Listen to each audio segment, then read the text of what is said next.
I stood frozen in that hotel corridor, watching my wife adjust my brother's tie with the practiced intimacy of someone who'd done it 100 times before. 5 years of marriage, 40 years of brotherhood, destroyed in 3 seconds. But I didn't confront them instead. I did what my father taught me. I documented everything, every receipt, every lie, every stolen dollar from our family company. They thought they were clever, meeting every Thursday at 3 p.m. in room 523. They had no idea that the best revenge isn't served cold. It's served with timestamps, photographs, and certified mail. Chapter 1. The thing about working with chandeliers is you learn to see how light fractures. Every crystal catches something different, a glint here, a shadow there, until the whole damn thing either comes together perfect or falls apart. That Tuesday night at the Bayou Royale, I was about to learn which one my life was. "Alexander, we're good on the East Mount," Spencer Taylor called from across the catwalk, his clipboard catching the work lights. The man was obsessed with that clipboard, carried it like a Bible, every torque spec and safety check marked in his careful block letters. Load test cleared at 1.5. I finished tightening the last anchor bolt, feeling the familiar burn in my forearms. 20 years since I'd thrown a baseball professionally, but the muscle memory stayed that same precision needed to place a 90-mile fastball was what kept a 2,000-pound chandelier from becoming a lawsuit. "Mark it down," I told him, wiping grease on my work pants, "and flag that blown sconce on the mezzanine level. 3rd one this month." Houston in August was a special kind of hell, even at night. The Bayou Royale's ballroom might have been all marble and mahogany at floor level, but up here in the catwalks it was just steel and sweat. The industrial AC units hummed their losing battle against the heat, and somewhere below, the hotel's evening crowd went about their business, never knowing 3 guys in hard hats controlled whether they lived or died by crystal. "Boss, you heading down?" Spencer asked. "Got that bulb caddy in the service corridor needs fetching." The service corridor. If I could go back and tell myself to send someone else, to stay up in those honest catwalks where the only lies were loose bolts. But that's not how life works. Life works like a slider that doesn't break by the time you realize what's coming. You're already swinging at air. I took the service stairs, my steel toes echoing in the narrow space. The Bayou Royale had 2 faces, the polished one the guests saw, and this one, all concrete and fluorescent tubes, where the real work happened. An ice machine hummed its midnight song, and a housekeeping cart sat abandoned at an odd angle, like someone had left in a hurry. That's when I heard her laugh. Camilla's laugh was specific, throaty, musical, the kind that had made me fall for her 5 years ago when she was working the pole at Treasures, and I was the idiot engineer who thought he could save her from that life. Funny how we never ask if people want saving. The laugh came from around the corner, followed by a man's voice, low and familiar. My brother Silas had that voice that could sell water to a drowning man, smooth as Tennessee whiskey and twice as likely to leave you with regrets. I turned the corner like a man walking to his own execution, already knowing what I'd find but needing to see it anyway. They stood close, too close. Close like conspirators, like lovers, like everything I'd been too busy or too stupid to notice. Silas had his hand on her shoulder, proprietary, while she fixed his tie with the practiced intimacy of someone who'd done it 100 times. Her wedding ring caught the harsh corridor light, throwing tiny rainbows on the concrete wall. They didn't see me. I stood there for maybe 3 seconds, long enough to watch her fingers smooth his collar, long enough to see him lean in and whisper something that made her bite her lip the way she used to for me, long enough for my world to crack down the middle like a bat hitting a fastball wrong. I backed away, silent as smoke. 32 years of knowing my brother, 5 years married to Camilla, and it came down to 3 seconds in a service corridor that smelled like industrial cleaner and betrayal. "Found it," I announced to no one when I grabbed the bulb caddy, loud enough that they'd hear me coming if they were still there. By the time I walked past that spot again, it was empty, except for the ghost of her perfumed jasmine and vanilla, the expensive stuff I'd bought her for Christmas. Back in the ballroom, I logged times and crew positions with mechanical precision. Spencer rattled off measurements while I wrote, my handwriting steady as a surgeon's. No shaking, no rage, Just the methodical documentation of another Tuesday night finishing another job while my marriage dissolved like sugar in humid air. "You all right, boss?" Spencer asked, peering at me over his safety glasses, looking a little peaked. "Fine," I said, and meant it. Fine was what you were when you couldn't afford to be anything else. "Let's wrap it up." The drive home was automatic Westheimer to Kirby, Kirby to Bel Air, muscle memory navigating while my mind cataloged every late night, every business trip, every goddamn time Silas had been too helpful with Camilla. How many family dinners had I missed for Blue Star jobs while my brother played the charming substitute? How many times had she mentioned running into him, casual as commenting on the weather? Our house sat in Meyerland, modest but mine or ours technically, though that word had just grown teeth. The lights were off except for the kitchen where she'd be waiting with her usual glass of Pinot Grigio, ready to ask about my day like she hadn't just been adjusting another man's tie. My brother's tie. But I didn't go inside. Not yet. Instead, I sat in my truck in my own driveway, engine off, listening to the night sounds of suburban Houston sprinklers hitting St. Augustine grass, a dog barking 3 houses down, the distant hum of traffic on 610. Normal sounds for a world that had just shifted off its axis. My phone had 3 messages, 2 from clients about upcoming jobs, 1 from Mama Rose about Sunday dinner at the River Oaks house, reminding me to bring the good wine because Silas was bringing someone special. I almost laughed. Almost. Inside, I went straight to my home office, a converted bedroom that smelled like old baseball leather and technical manuals. I pulled out the landline message pad, the one Camilla mocked me for keeping in the age of cell phones. But paper didn't lie. Paper left trails. I flipped through pages of notes, looking for patterns I'd been too trusting to see. There 3 weeks ago, S-called dinner meeting ran late. 2 weeks before that, at Silas's office, GME emergency. And before that, a breadcrumb trail of betrayal hiding in plain sight between grocery lists and dental appointments. The filing cabinet's bottom drawer held 5 years of receipts, bills, credit card statements, the detritus of a marriage I'd thought was solid. I pulled out 3 folders: 2017 hotel, 2017 expenses, 2017 MISC. Somewhere in this paper forest was evidence because there's always evidence when people think they're clever. I found the Bayou Royale freight logs from last month's preliminary work, Silas's signature on a delivery receipt he had no business signing. A Thursday night when I'd been in Dallas and Camila had said she was at her sister's, except her sister had called the house looking for her. The kitchen door opened. "Alex, you home?" Her voice floated down the hall, casual and unconcerned. The voice of someone who'd gotten comfortable with deception, who'd learned to lie with the same ease she'd once danced on stage performance as natural as breathing.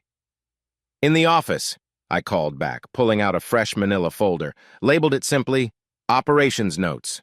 Nothing dramatic, nothing that screamed betrayal or divorce or the fact that I'd just seen my wife's fingers on my brother's chest. Just operations. Just business, because that's what this was now. Business. "You eat?" she asked from the doorway, wine glass in hand, still wearing the black dress that hugged curves I'd thought were mine alone. "I can heat up the enchiladas." I looked at her, really looked. 31 years old, beautiful in that dangerous way that made men stupid, brown eyes that could sell you salvation or damnation with the same smile. When had I become just another mark? "Not hungry," I said, turning back to my papers. Long night at the hotel. "Everything okay with the installation?" The question hung between us like a fastball waiting to break. She didn't know I'd seen them. Didn't know her perfect game was blown. "Perfect," I said, date stamping a receipt. "Everything's exactly where it should be." She lingered another moment, maybe sensing something in my tone, but then shrugged and headed to the bedroom. "Don't stay up too late." After her footsteps faded, I opened my desk drawer and pulled out the Polaroid camera, another anachronism she mocked, another tool she didn't understand the value of. Digital could be altered, deleted, disputed, but a Polaroid? A Polaroid was proof that lived in the physical world, ugly and undeniable. I had work to do, statements to cross-reference, patterns to document. My brother thought he was smart, using his position at Gulf Meridian Electric to cover his tracks. But I'd learned something in all those years of baseball and engineering. The best slider in the world doesn't mean shit if the catcher knows it's coming.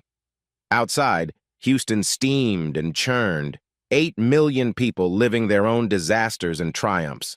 Somewhere across town, in whatever hotel room they'd graduate to after service corridors, my brother was probably running his hands through my wife's hair, telling her everything would be fine once they figured out how to handle me.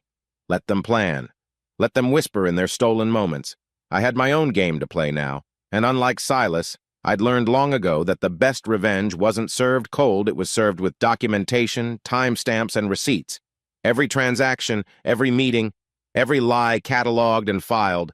The Polaroid's flash lit up the office as I photographed the first receipt. In the sudden brightness, I caught my reflection in the window, 34 years old, still built like the outfielder I'd been, but with new lines around my eyes, lines that would deepen before this was over. That was fine. Some things were worth aging for. The truth was one of them. Chapter 2. Sunday mornings at Mama Rose's River Oaks house had their own gravity, pulling the Johnson family into orbit whether we wanted it or not. The house itself was a monument to Texas oil money refined into something respectable limestone and leaded glass, cathedral ceilings that made you feel small in the way churches were supposed to, but rarely did. I arrived 15 minutes early, which in Rose Johnson's world meant on time. The Houston Chronicle lay spread across the kitchen island, still damp from the morning humidity, while she arranged Arthur's photos along the mantel like she'd done every Sunday since pancreatic cancer took him 8 months ago. "Coffee's fresh," she said without looking up, her hand steady as she adjusted a silver frame. "Juliet's running late. Silas said he'd be here by 9. Silas. Even his name felt different in my mouth now, like biting down on aluminum foil. "About Dad," I started, pouring coffee into one of the good china cups. "Who handled the hospice arrangements at the end?" Rose finally turned, her 71 years worn like expensive jewelry present but polished. "Silas coordinated everything, said you were swamped with the refinery project." She studied me with those sharp blue eyes that had built GME from a 2-truck operation into the largest electrical contractor in Southeast Texas. "Why?" "Just wondering." Felt like I missed things. "Well, he stepped up." She turned back to the photos. "Your brother's always been good in a crisis." My brother, good in a crisis. I wondered if fucking his brother's wife counted as crisis management. The kitchen door swung open and Silas walked in like he owned the place, which technically he owned a third of. Same easy stride, same $1,000 smile, same cologne that probably cost more than my workers made in a day. 41 years old and still playing the golden boy, still getting away with it. "Morning, Mama." "Alex." He grabbed coffee, casual as Sunday itself. Beautiful day for family time. "Where's your special someone?" Rose asked. "You said you were bringing someone." "Changed her mind last minute," he said, catching my eye for just a second. "You know how it is." Yeah, I knew exactly how it was. Juliet arrived in a whirlwind of spreadsheets and competence, her CFO brain already calculating whatever needed calculating. At 38, my sister had inherited all of Arthur's analytical ability, and none of his patience for bullshit, a combination that made her invaluable at GME and dangerous to anyone trying to cook books. "We need to talk about the Refinery 8 variances," she said instead of hello. "Gabriella flagged some discrepancies." "Not at Sunday breakfast," Rose commanded, setting out plates with military precision. "Arthur's rule." Arthur's rules. The man had been dead 8 months, but his rules still ran this family like bylaws.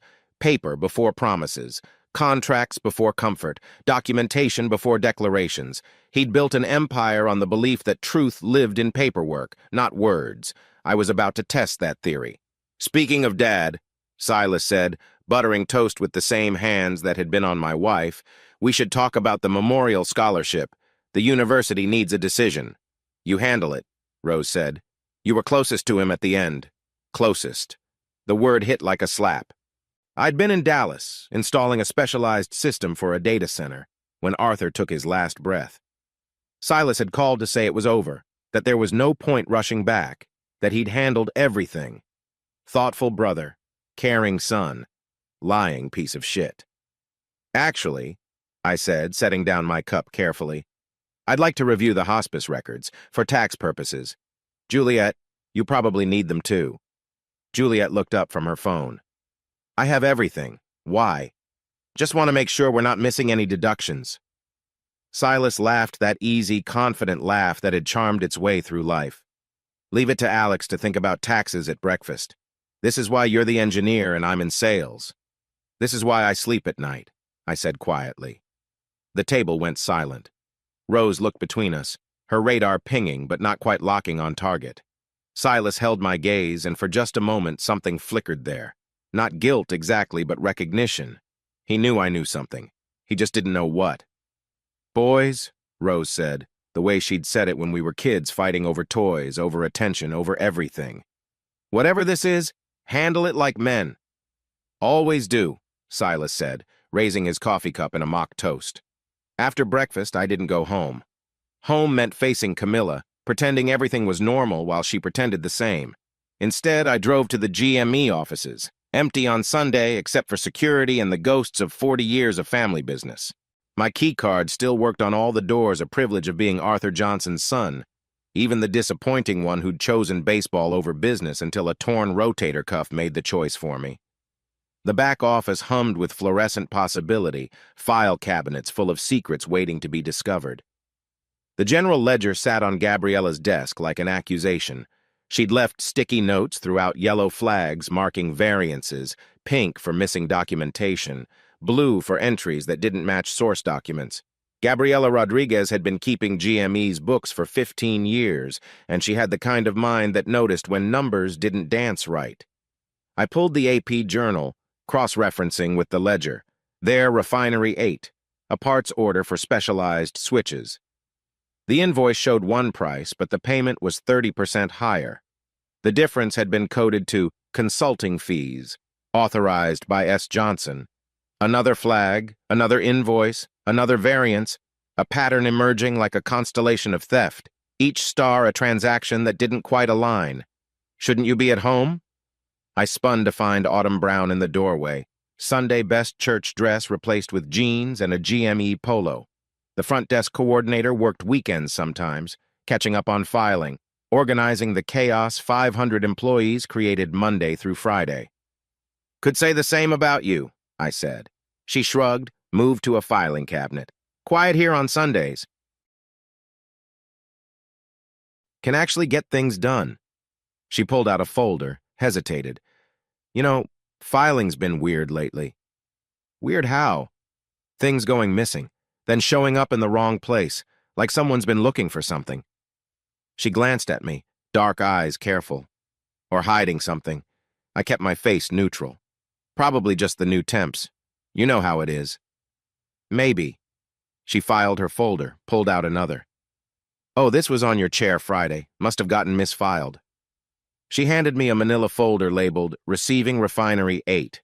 Inside, carbon copies of delivery slips, each one signed by someone who shouldn't have been signing them. Some signatures I recognized as Silas's runner's kids from the warehouse who did whatever he asked because he was management, because he was charming, because they didn't know better. Thanks, I said. I'll make sure it gets to the right place. Mr. J, Autumn said, and stopped. She'd called me that since she was 18 and starting at GME, even though I'd told her 100 times to just call me Alex. Be careful. Your family's been good to me, but family's complicated. What do you know, Autumn? I know I sit at that front desk and hear everything. See everyone coming and going. She met my eyes. I know Mr. Silas has been taking meetings he doesn't calendar. I know vendors leave looking nervous. And I know you're the only Johnson who says please and thank you to the staff. She left me with the folder and the weight of what it meant. In my truck, I spread the carbons across the bench seat, each one a piece of evidence in a case I was building without quite knowing the crime. But Silas was dirty, that much was clear. The question was how dirty and whether it connected to Camilla. Everything connected to Camilla now. Back home, our bedroom door was closed, her Sunday afternoon nap ritual sacred as Mass. I stood in the hallway holding my wedding ring, a simple gold band that had cost 2 months of minor league salary back when I'd thought baseball would be forever. The ring felt heavier now, weighted with 5 years of marriage that had apparently meant different things to different people. I moved my things to the guest room with the efficiency of a man who'd learned to pack light during road trips, Clothes, toiletries, the baseball glove I still oiled every spring. Left the master bedroom exactly as it was her sanctuary, her stage, her lie made physical. The ring went in the nightstand drawer wrapped in tissue paper like evidence, which I supposed it was. My phone buzzed. Camilla. Where are you?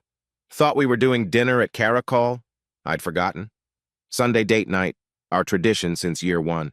Margaritas and fajitas, pretending we were still the people who'd fallen in love instead of the strangers we'd become. Not feeling well, I texted back. You go. 3 dots appeared, disappeared, appeared again. Finally. Okay, feel better. She didn't push, didn't offer to stay home and take care of me. 5 years ago, she would have been making soup, fussing, playing nurse. Now she was probably relieved. More time for whatever she and Silas had planned. I spent the rest of Sunday in the garage workshop I'd built, running my hands over tools that didn't lie. A level was always true. A square was always right. A measure twice. Cut once philosophy that worked for wood and metal but apparently not for marriage. Around 9, I heard her car in the driveway. The garage door was closed, but I could track her movements. Car door, high heels on concrete, key in lock. The sounds of a marriage going through its motions. I picked up a piece of sandpaper, started working on a piece of oak I'd been shaping for weeks. The grain revealed itself slowly, each pass removing what didn't belong until only the truth of the wood remained. That's what I'd do with Silas, with Camila, with this whole rotten structure. Sand away the lies, the theft, the betrayal, until only the bare truth remained. Then I'd build something better from the ruins. Chapter 3. Saturday morning at the Katy County Fair, and Shane Anderson was already half drunk on Shinerbach and his own bullshit. The rodeo arena baked under a September sun that didn't give a damn about calendar dates, and the smell of livestock mixed with funnel cake created that particular Texas perfume that meant money was about to change hands. Well, hell, Shane called out, his championship belt buckle catching the light like a chrome hubcap. If it ain't the engineer. Thought you only rode desks these days, Johnson. A small crowd had gathered near the registration table, mostly weekend warriors and their girlfriends, the kind who thought 8 seconds on a mechanical bull at a bar made them cowboys. Shane held court at the center, all Copenhagen and Cologne, working the crowd like he worked the bulls with maximum noise and minimal grace. Just here to watch, I said, but my eyes had already found the charity ride sign-up sheet. $50 entry, winners split a $1,000 pot with St. Catherine's Children's Fund. Not much money, but it wasn't about the money anymore. Watching? Shane spit tobacco juice into a styrofoam cup. Your brother was here last week, said you'd gone soft, said marriage had domesticated you. My brother. Of course Silas had been here, spreading his poison like fertilizer, preparing the ground for whatever story he'd eventually need to tell. Poor Alex lost his edge. Poor Alex couldn't keep his wife happy. Poor Alex fell apart after Dad died. Things change, I said, picking up the entry form. Not that much. Shane leaned in close, breath like a distillery tour. Heard your wife's been seen around town. Nice-looking woman like that. Needs a man who's present, you know? The pen in my hand didn't shake. 20 years of muscle memory kept it steady as I filled out the form. Name, address, emergency contact. I left that blank. Who would I call now? My cheating wife? My thieving brother? My mother who chose blindness over truth? Entry's non-refundable, the registration girl said, barely looking up from her phone. And you sign the waiver. County's not responsible for injuries, death, or acts of God. Sounds like my marriage license, I said, signing the waiver with a flourish. Shane laughed, ugly and knowing. There's the Alex I remember, the one who could hit a curveball in the dark. Thought that guy died in Corpus Christi. Corpus Christi. AAA ball, where dreams went to get reality checks. Where my rotator cuff separated like my marriage slowly at first, then all at once. He got better, I said. The bulls were in the holding pen, massive and indifferent, 1,500 pounds of muscle and rage waiting for their 8 seconds of purpose. I'd ridden in high school, before baseball became everything. Back when my father still thought I might amount to something in the family business. Funny how life circled back like a base-loaded situation. You're up third, the announcer called. Johnson, Alexander. drawing Whistling Dixie. Whistling Dixie had a reputation not the meanest bull, but smart. The kind that studied his riders, learned their weaknesses, exploited them like a good pitcher working the strike zone. The first two riders lasted 3 seconds combined. Weekend warriors with more courage than sense, they hit the dirt like sacks of worthless promises.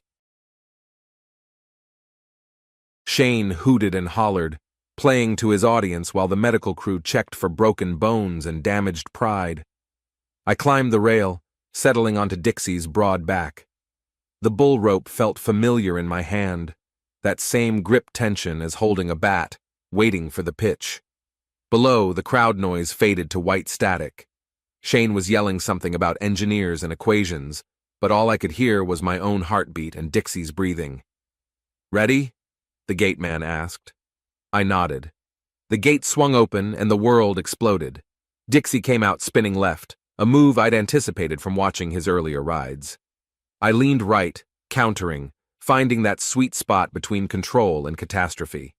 He bucked, twisted, tried to scrape me off on the fence, but I held on, counting seconds like rosary beads. 1 Mississippi Camilla's laugh in that corridor, 2 Mississippi Silas's hand on her shoulder, 3 Mississippi my father dying alone while I was gone, 4 Mississippi the ring in my nightstand drawer, 5 Mississippi invoices that didn't match, 6 Mississippi Autumn's careful warning, 7 Mississippi Sunday breakfast lies, 8 Mississippi the horn. I released and rolled, hitting the dirt clean, coming up on my feet while Dixie trotted away like we'd just finished a business transaction, which I supposed we had. "Holy shit," Shane said, genuine surprise breaking through his performance. "You actually stayed on." "Muscle memory," I said, dusting off my jeans. "Body remembers what the mind forgets." 2 more riders, 2 more dirt sandwiches. Then Shane, making a show of it, staying on his bull with the kind of casual competence that reminded everyone why he had that championship buckle. But I'd placed second, enough for $300 after the charity split. "Not bad for a desk jockey," Shane said, as they handed out the cash in small envelopes. "Your brother would have been impressed." My brother's easily impressed. "That why his woman's stepping out?" Shane asked, then caught himself. "Shit, I mean, what woman?"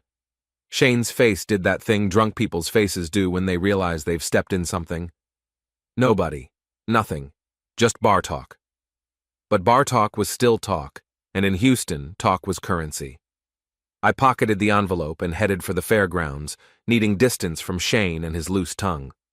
The charity booth sat between the funnel cake stand and a display of questionable leather goods, manned by 2 elderly church ladies who looked like they'd been volunteering since the Truman administration.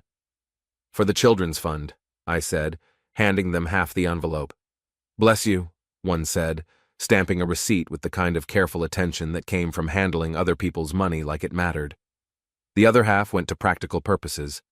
The office supply store adjacent to the fairgrounds was open, selling the kind of old-school supplies that modern business had forgotten.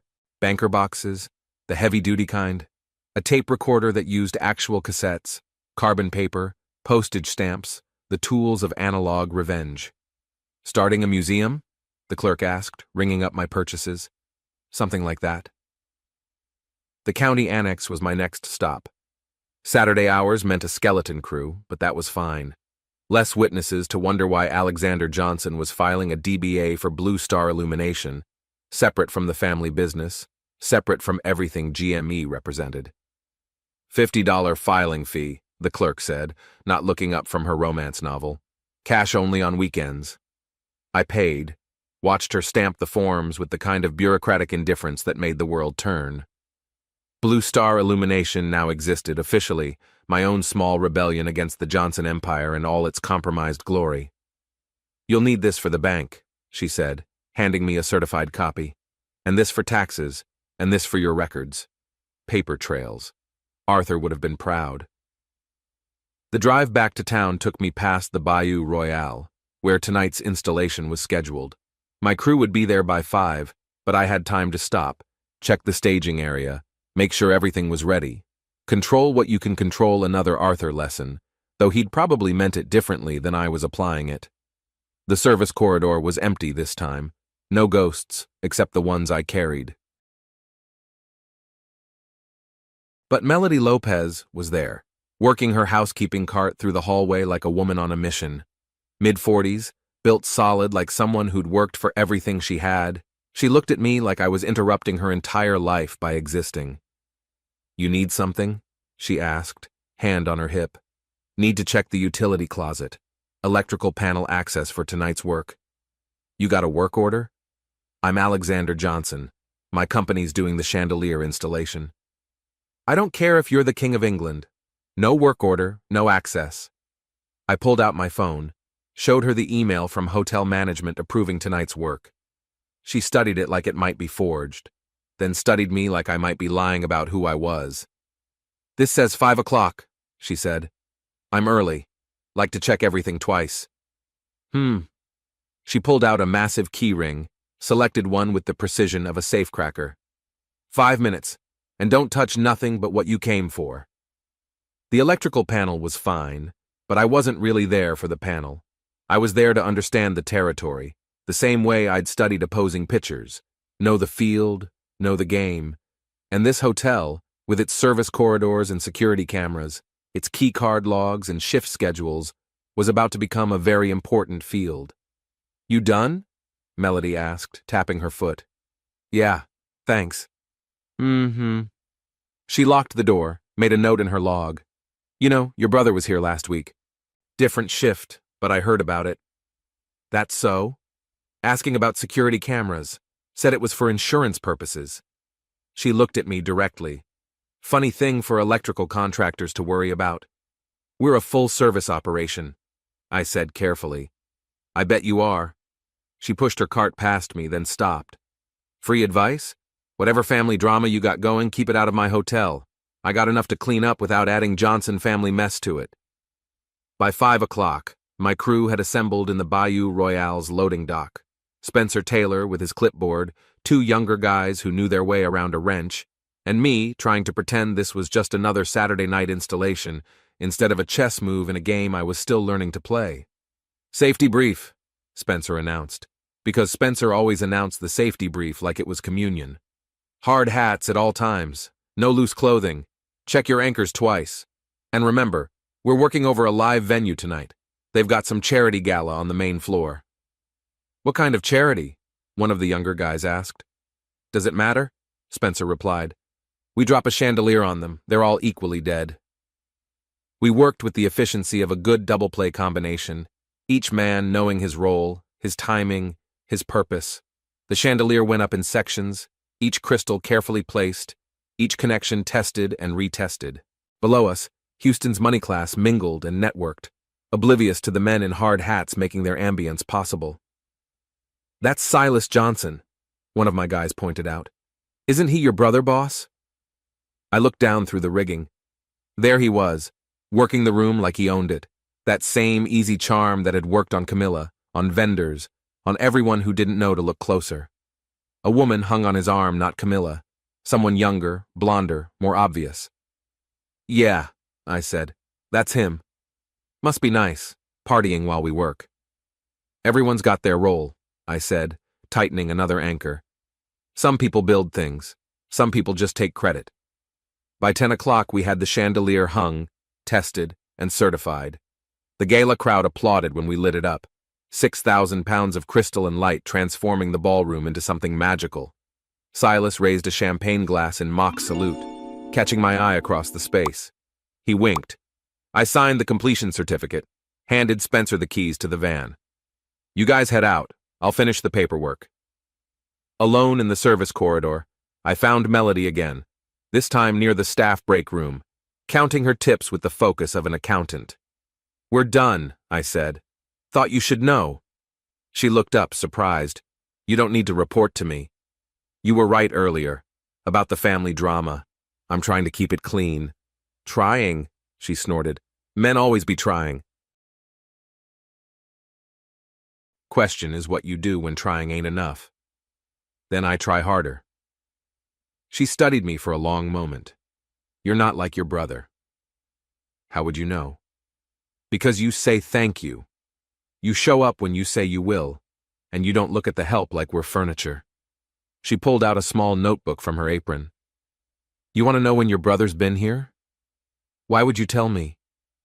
Because I got eyes.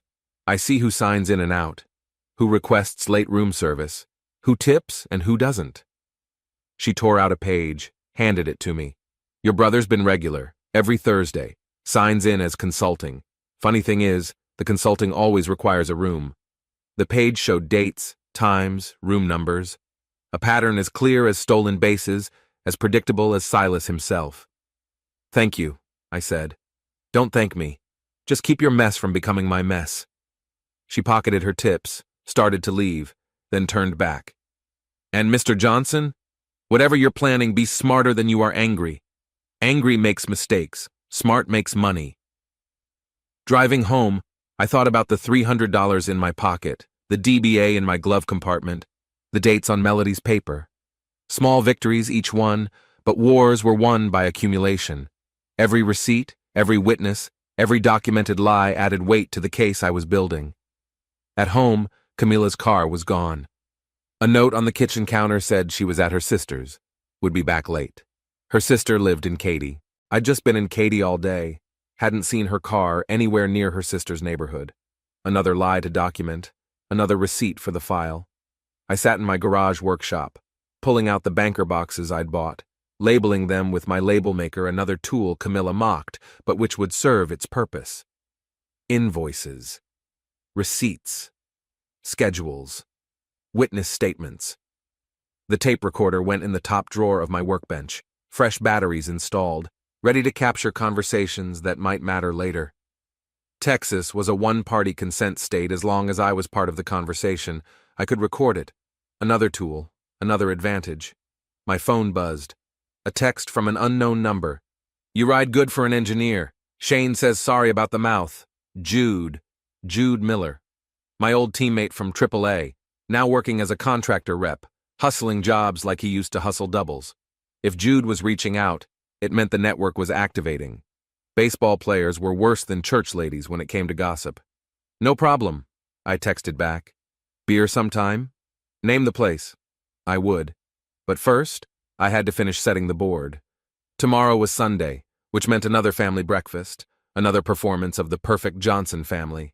But now I had receipts. I had witnesses.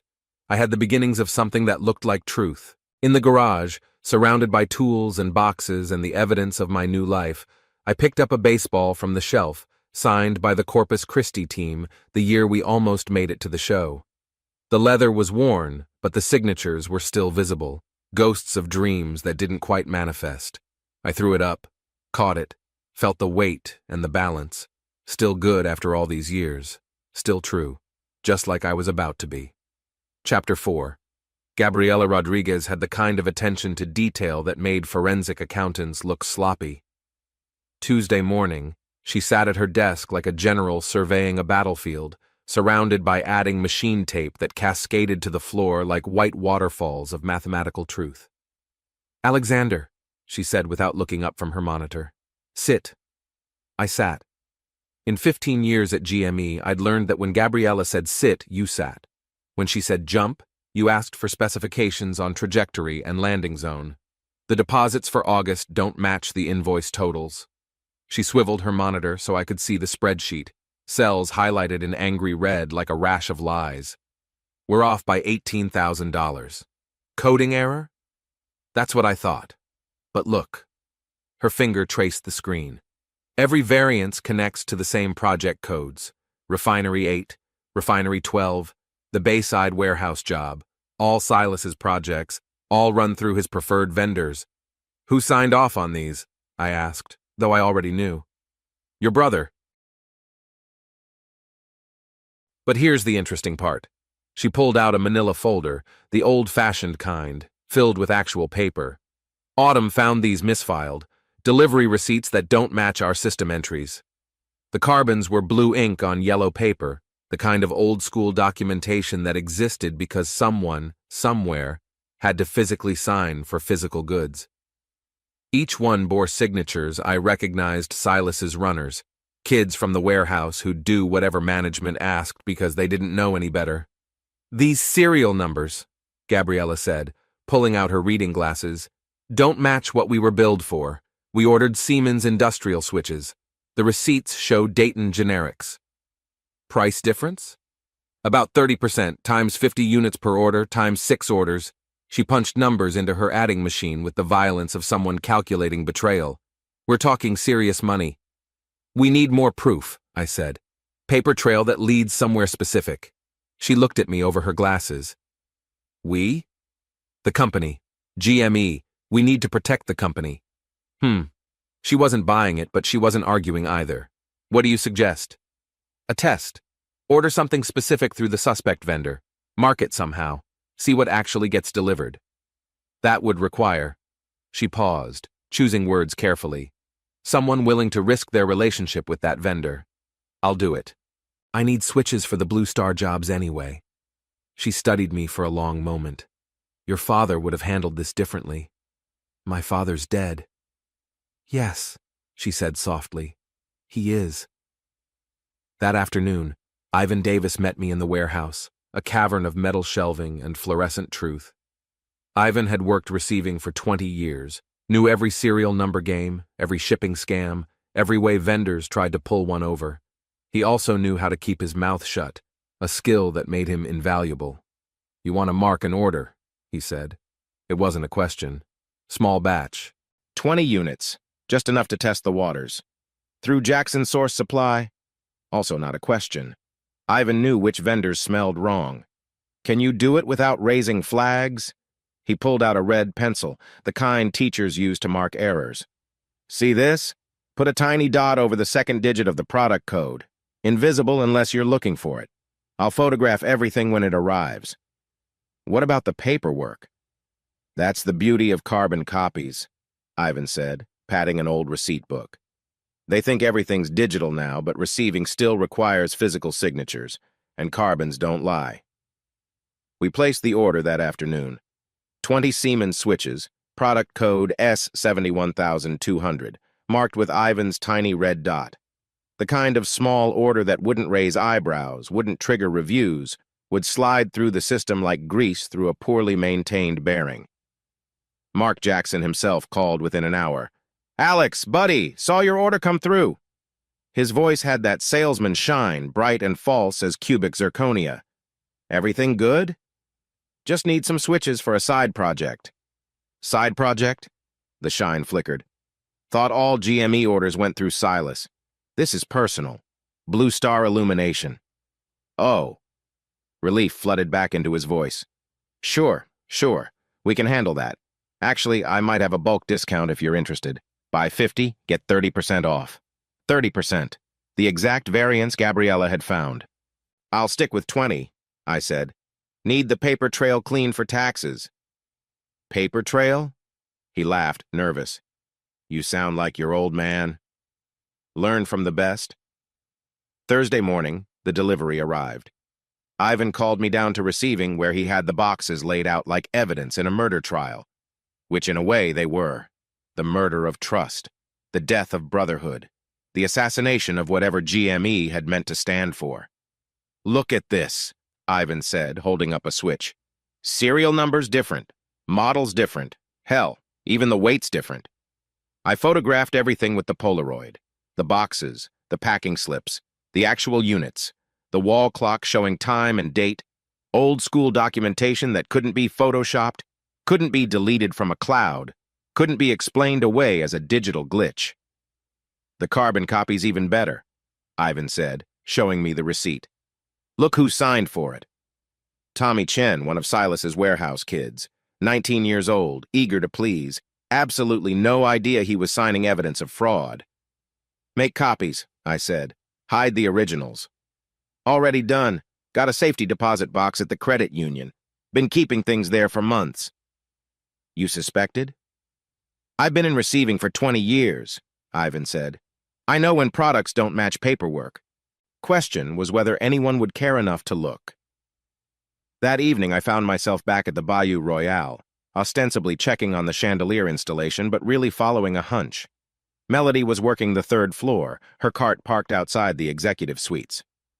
You again, she said, but without heat. Need to check the electrical panel on this floor. Flickering reported in the chandelier. Work order. I showed her my phone. She barely glanced at it. You know, she said, unlocking the utility closet. Your brother was here Tuesday, had a meeting in the Carnegie suite. Business meeting? She snorted. If that's what they're calling it now. Funny thing about business meetings, they don't usually require champagne and strawberries from room service. You see who he was meeting with? I see everything. Question is what's worth remembering. She pulled out her notebook, the same one she'd shown me before. S. Johnson, check-in 2:47 p.m. Special request for privacy. Do not disturb sign posted at 3:15. That's very specific. I'm very specific about my floors. Can't clean rooms that have do not disturb signs. Messes up my whole schedule. She looked at me directly. Your wife drives a white Lexus? The question hit like a curveball I should have seen coming. Yeah. She made a note in her book. Valet log might be interesting reading. If someone was inclined to read such things. She left me in the utility closet with that information, my hands steady on the electrical panel that didn't need checking, my mind racing through implications and possibilities. The valet log, of course. Valets kept meticulous records car, time in, time out, claim numbers. Another paper trail in a world that had forgotten paper could be evidence. I found the valet stand and slipped the kid working at a 20. I think I left something in my car last week. Can I check the log? He handed over the clipboard without question. 20s answered a lot of questions in the service industry. There it was. White Lexus, license plate matching Camila's, checked in at 3:08 p.m. Tuesday. Checked out at 5:45 p.m. I photographed the page with my phone and the Polaroid both. Belt and suspenders. Digital and analog. Because you never knew which one would matter when the truth finally came to court.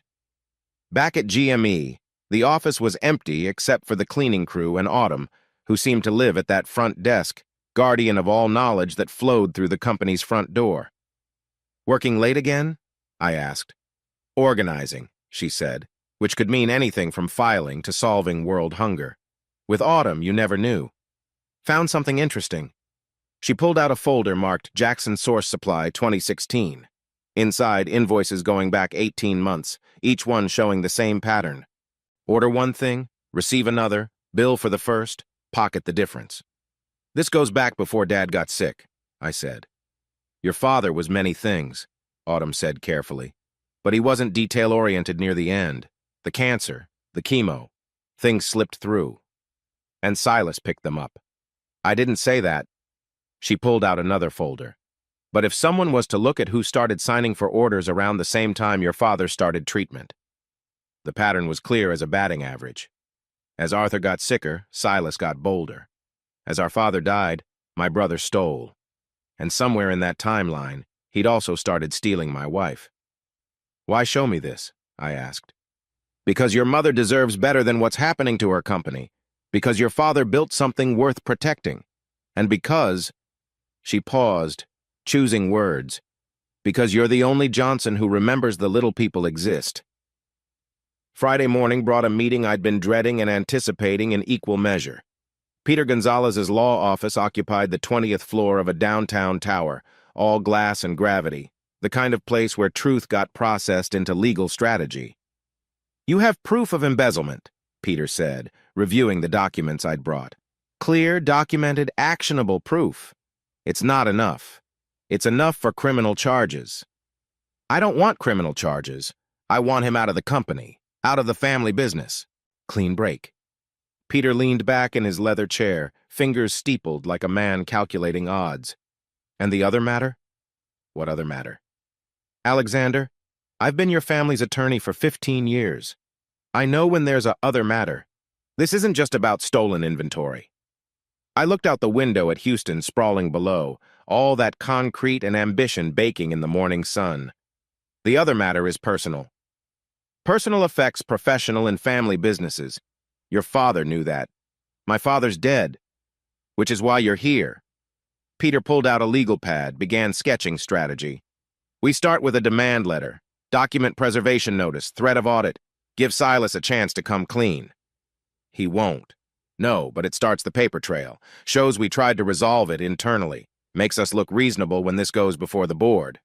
The board's my mother and sister. And you. 3 votes. You need 2. My mother won't vote against Silas. She will if the evidence is overwhelming. Rose Johnson didn't build an empire by being sentimental. He began drafting on his legal pad. We'll need witness statements, vendor cooperation, full audit trail. I can get those. And Alexander? Peter looked up from his writing. Whatever the personal matter is, keep it separate. Business and personal don't mix well in court. Too late for that advice. Everything was personal now. Every forged invoice was a betrayal. Every stolen dollar was a fuck you to our father's memory. Every Thursday afternoon in the Carnegie Suite was another nail in the coffin of everything the Johnson family was supposed to represent. That evening I sat in my garage workshop, surrounded by banker boxes now filling with evidence. Invoices in one, receipts in another, photographs in a third. The Polaroid camera sat on the workbench like a promise of truth in a world full of digital lies. My phone rang. Juliet. "We need to talk," she said without preamble. "Tomorrow, early, before Silas gets to the office." About the fact that our brother is stealing from our mother's company. About the fact that you know it. And about the fact that if we don't handle this correctly, it'll destroy everything Dad built. How do you... I'm the CFO, Alex. You think I don't notice when numbers don't add up? When patterns emerge? When my brother starts investigating things he's never cared about before? She paused. I know something else is going on too. Something personal. But right now, I only care about GME. Tomorrow then, 6 a.m.? 6 a.m.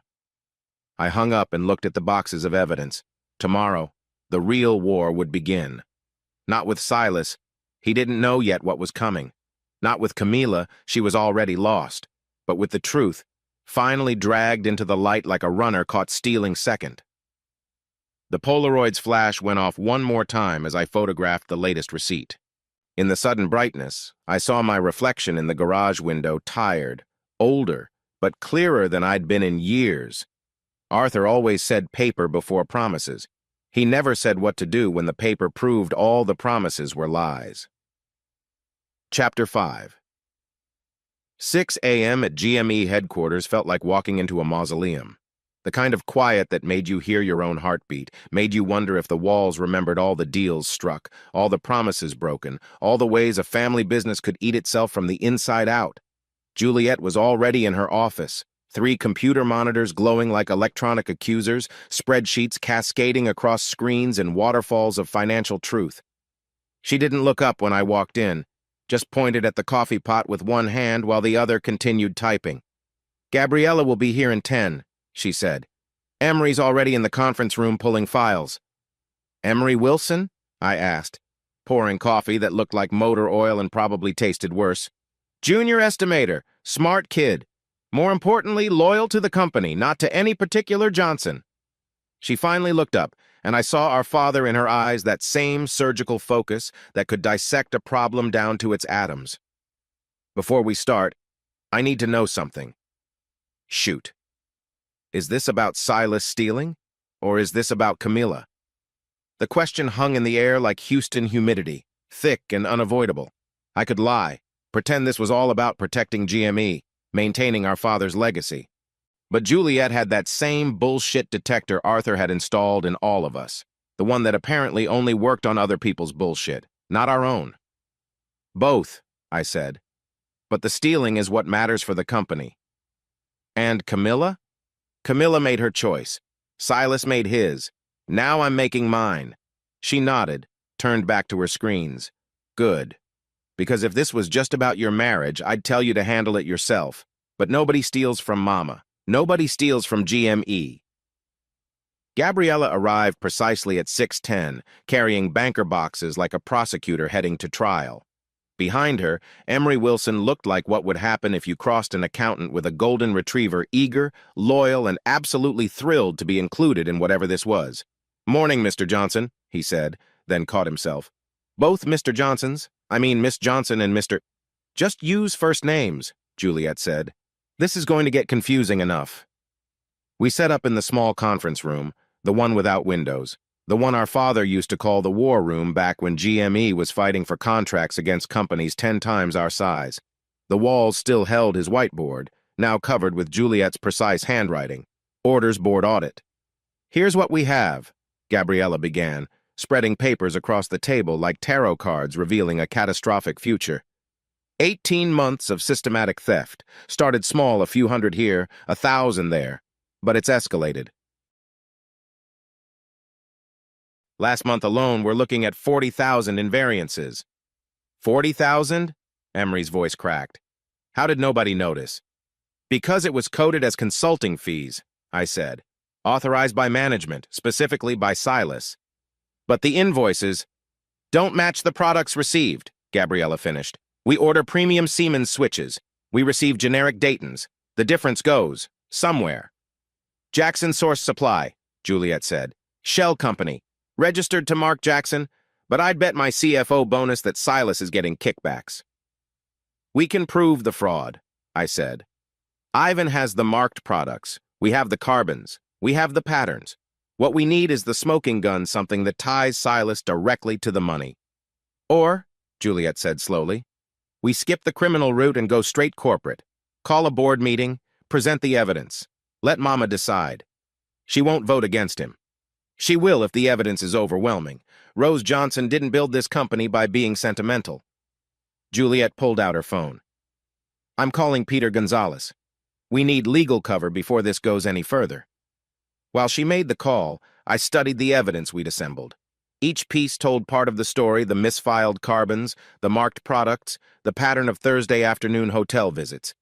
But something was missing, some connection that would make it all undeniable. My phone buzzed. Unknown number, but I recognized the area code downtown Houston. Alexander Johnson? The voice was gravelly, like someone had gargled with Houston's petrochemical air. Speaking. Joseph Brown. I'm a private investigator. I think we should meet. It's about your brother. And your father. My blood went cold. My father's dead. Yes, he is. Question is, were you supposed to miss the memorial service? The chapel on Fannin Street sat between a bail bondsman and a Cuban restaurant, the kind of place that did more funerals than weddings, more endings than beginnings.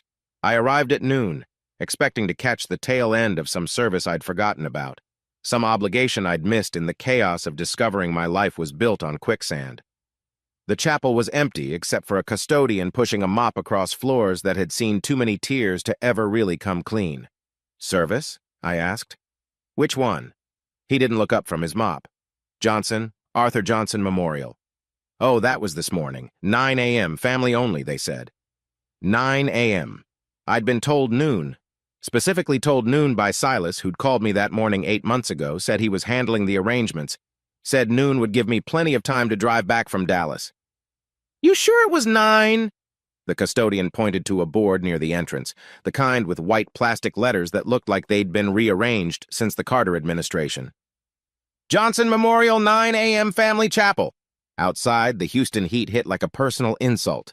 I stood on the steps, trying to process the magnitude of what Silas had done. Not just stealing from the company, not just fucking my wife, but stealing my chance to say goodbye to our father. Alexander Johnson?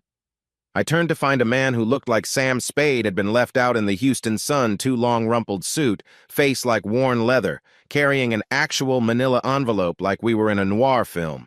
Joseph Brown, he said, extending a hand that felt like shaking a catcher's mitt. We spoke on the phone. How did you know about the memorial? Same way I know your brother's been intercepting your calls for 8 months. Same way I know he's been signing for deliveries he shouldn't be signing for. Same way I know your wife's been visiting the Bayou Royale every Thursday. He pulled out a small notebook, the spiral kind, pages yellow with age or cigarette smoke or both. I've been watching your family for 3 months. On whose authority? Your father's. The words hit like a slider I hadn't seen coming. My father's been dead for 8 months. Yes, but he hired me 11 months ago. Paid in advance for a year's work. Wanted someone watching the company, watching the family. Joseph flipped through his notebook. Smart man, your father. Knew the cancer would make him vulnerable. Knew someone might take advantage. And you've been watching since then? documenting. There's a difference. He pulled out a cassette recorder, the kind that should have been in a museum. Your brother's been redirecting calls. Had your phone forwarded to his during what he knew would be crucial times. The hospice calls, the funeral director, the memorial arrangements. That's illegal. Extremely, also provable. He handed me the envelope. Call logs from the phone company, forwarding records, timestamps. Your brother didn't just steal from the company, Mr. Johnson. He stole your chance to say goodbye.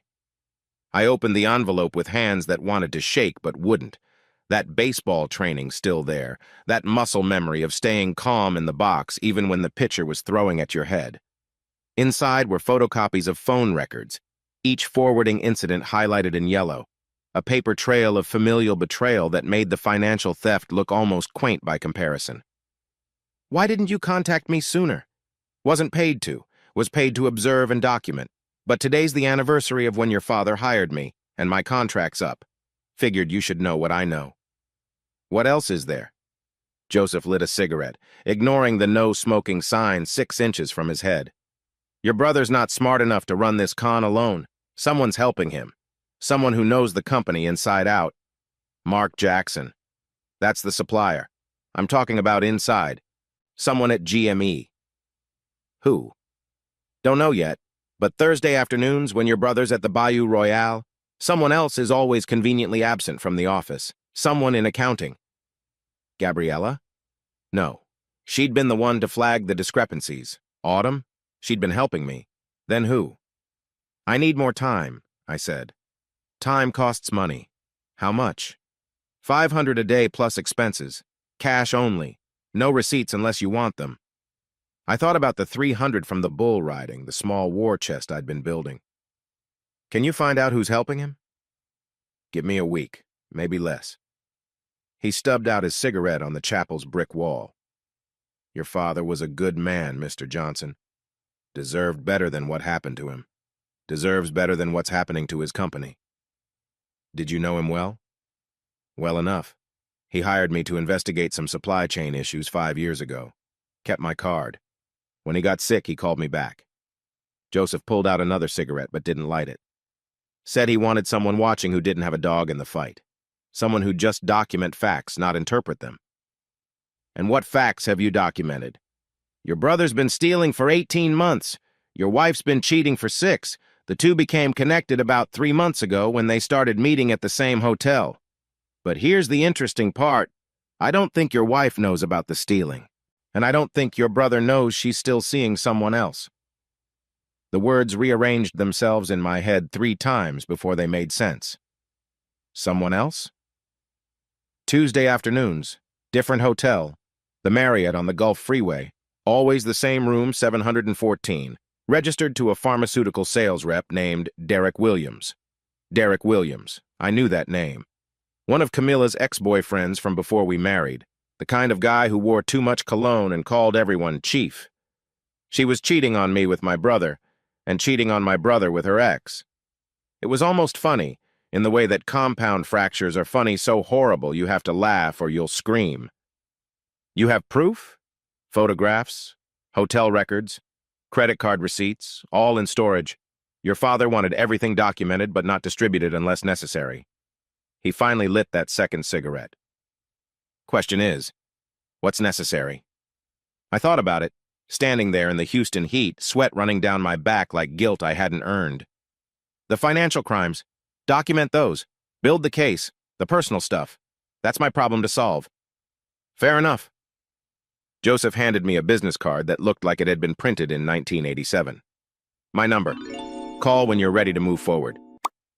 After he left, I sat in my truck in the chapel parking lot, air conditioning on full blast, trying to make sense of the wreckage of my life. My brother had stolen my father's last words. My wife was playing both of us. Someone inside GME was helping destroy it. And I was sitting in a parking lot with an empty chapel behind me and an empty marriage ahead of me. I drove to the batting cages off Westheimer, the ones that never closed, that always smelled like old leather and failed dreams. The machines didn't care about your problems. They just threw pitches, steady and reliable, the opposite of everything else in my life. I fed $20 into the fastest machine, the one that threw 90-mile-per-hour heat and started swinging. Each crack of the bat was a small revenge, each line drive a tiny victory against chaos. Swing, crack. My father dying alone. Swing, crack. Silas's hand on Camilla's shoulder. Swing, crack. 40,000 stolen dollars. Swing, crack. Room 714 at the Marriott. Swing, crack. Someone inside GME betraying us all. By the time I'd emptied the machine, my hands were raw and my shirt was soaked through, but my mind was clear. Tomorrow was Saturday. I'd spend the weekend building the case with Joseph Brown. Monday we'd strike. My phone rang. Juliet. War room, now. It's Friday night. And Peter Gonzalez just drafted the letters. Certified mail, return receipt requested, demand for documentation, notice of special board meeting, threat of criminal prosecution if the theft continues. She paused. Alex, this is it. Once we send these letters, there's no going back. There's already no going back. I mean legally. This becomes a corporate matter of record. It could destroy Silas. He destroyed himself. We're just documenting it. Very Arthur of you. Is that an insult or a compliment? Both. Just like Dad would have wanted. I drove back to GME, where the war room now looked like a legal library had exploded. Peter Gonzalez sat at the head of the table, drafting letters with the precision of a surgeon. Gabriella had spreadsheets covering every surface. Emery was cross-referencing purchase orders with delivery receipts, finding patterns in the chaos. We have enough, Peter said without looking up. Financial fraud, breach of fiduciary duty, conspiracy to defraud. If we wanted to go criminal, the DA would take this case. We don't, I said. We go corporate. Board meeting. Clean removal. Your mother. We'll see the evidence and make the right choice. Peter looked skeptical but continued drafting. These letters go out Monday morning. Silas will have 72 hours to respond. If he doesn't, or if his response is insufficient, we call a special board meeting. Where? Neutral ground, Juliet said. Not here. Not at Mama's house. St. Matthew's, Gabriella suggested. They have that church hall. Folding chairs and fluorescent lights. No home field advantage. Perfect, I said. Silas won't be able to charm his way out of folding chairs and fluorescent lights. Don't underestimate him, Juliet warned. He survived this long for a reason. He survived because no one was looking. Now everyone's looking. Not everyone, Emery said quietly. We all turned to look at him. Sorry, it's just someone inside is helping him. Someone who knows our systems, our procedures. Someone who's been covering for him. Joseph Brown said the same thing. Joseph Brown? Peter's head snapped up. The PI? Dad hired him, before he died, to watch the family. The room went silent. Even the air conditioning seemed to pause, like the building itself was processing this information. Smart bastard, Juliet finally said. Even dying, he was protecting the company. Protecting it from us, Gabriella corrected. From his own family. Same thing, I said. The question is, who inside is helping Silas? I've been thinking about that, Emery said, pulling out a fresh legal pad. Whoever it is has to have access to the system, but not be senior enough to be noticed. Has to be able to modify records, but not be in the direct audit trail. That's a short list, Gabriella said. Very short, maybe 6 people. Names, Juliet demanded. Emery started writing. Purchasing department 2 junior buyers, accounting 1 clerk, receiving 2 warehouse workers, and, he paused, and someone in IT, someone who could modify digital records after the fact. Shit, Juliet said. That's another dozen people. No, I said, remembering something. Thursday afternoons. Joseph said someone's always absent Thursday afternoons. Same time as Silas's hotel visits. I can pull attendance records, Gabriella said. See who's been taking regular Thursday time off. Do it. Quietly. We worked until midnight, building our case like a prosecutor preparing for trial. Every document copied in triplicate, every receipt photographed, every pattern documented. By the time we finished, we had 6 banker boxes of evidence, enough paper to bury Silas in truth. "Monday morning," Peter said, sealing the last envelope. "These go certified mail. The clock starts ticking." "What about the other matter?" Juliet asked carefully. "The personal situation? That's mine to handle. It could affect the company. If it comes out during the board meeting, it won't." I looked around the room at these people who'd chosen loyalty to GME over loyalty to any particular Johnson. "The divorce will be separate, clean, no drama." "Does Camilla know?" "Not yet." "When will you tell her?" I thought about room 714, about Derek Williams, about the chapel I'd missed and the marriage that was already a ghost. "Soon. Be careful," Peter warned. "Texas is a community property state, but adultery can affect settlements. Document everything. Already am." We locked the evidence in Peter's office safe, each of us taking a key. 3 keys, 3 people who knew the combination. Even if Silas somehow got to one of us, he'd need all 3 to access the documents. "Get some rest," Juliet said. Next week is going to be hell. I drove home through empty Houston streets, past refineries that never slept, past strip malls and car dealerships and all the infrastructure of a city built on oil and ambition. At a red light, I saw a couple arguing in the car next to me, her gesturing wildly, him staring straight ahead. I wondered what betrayal they were navigating, what small apocalypse was unfolding in their Honda Civic.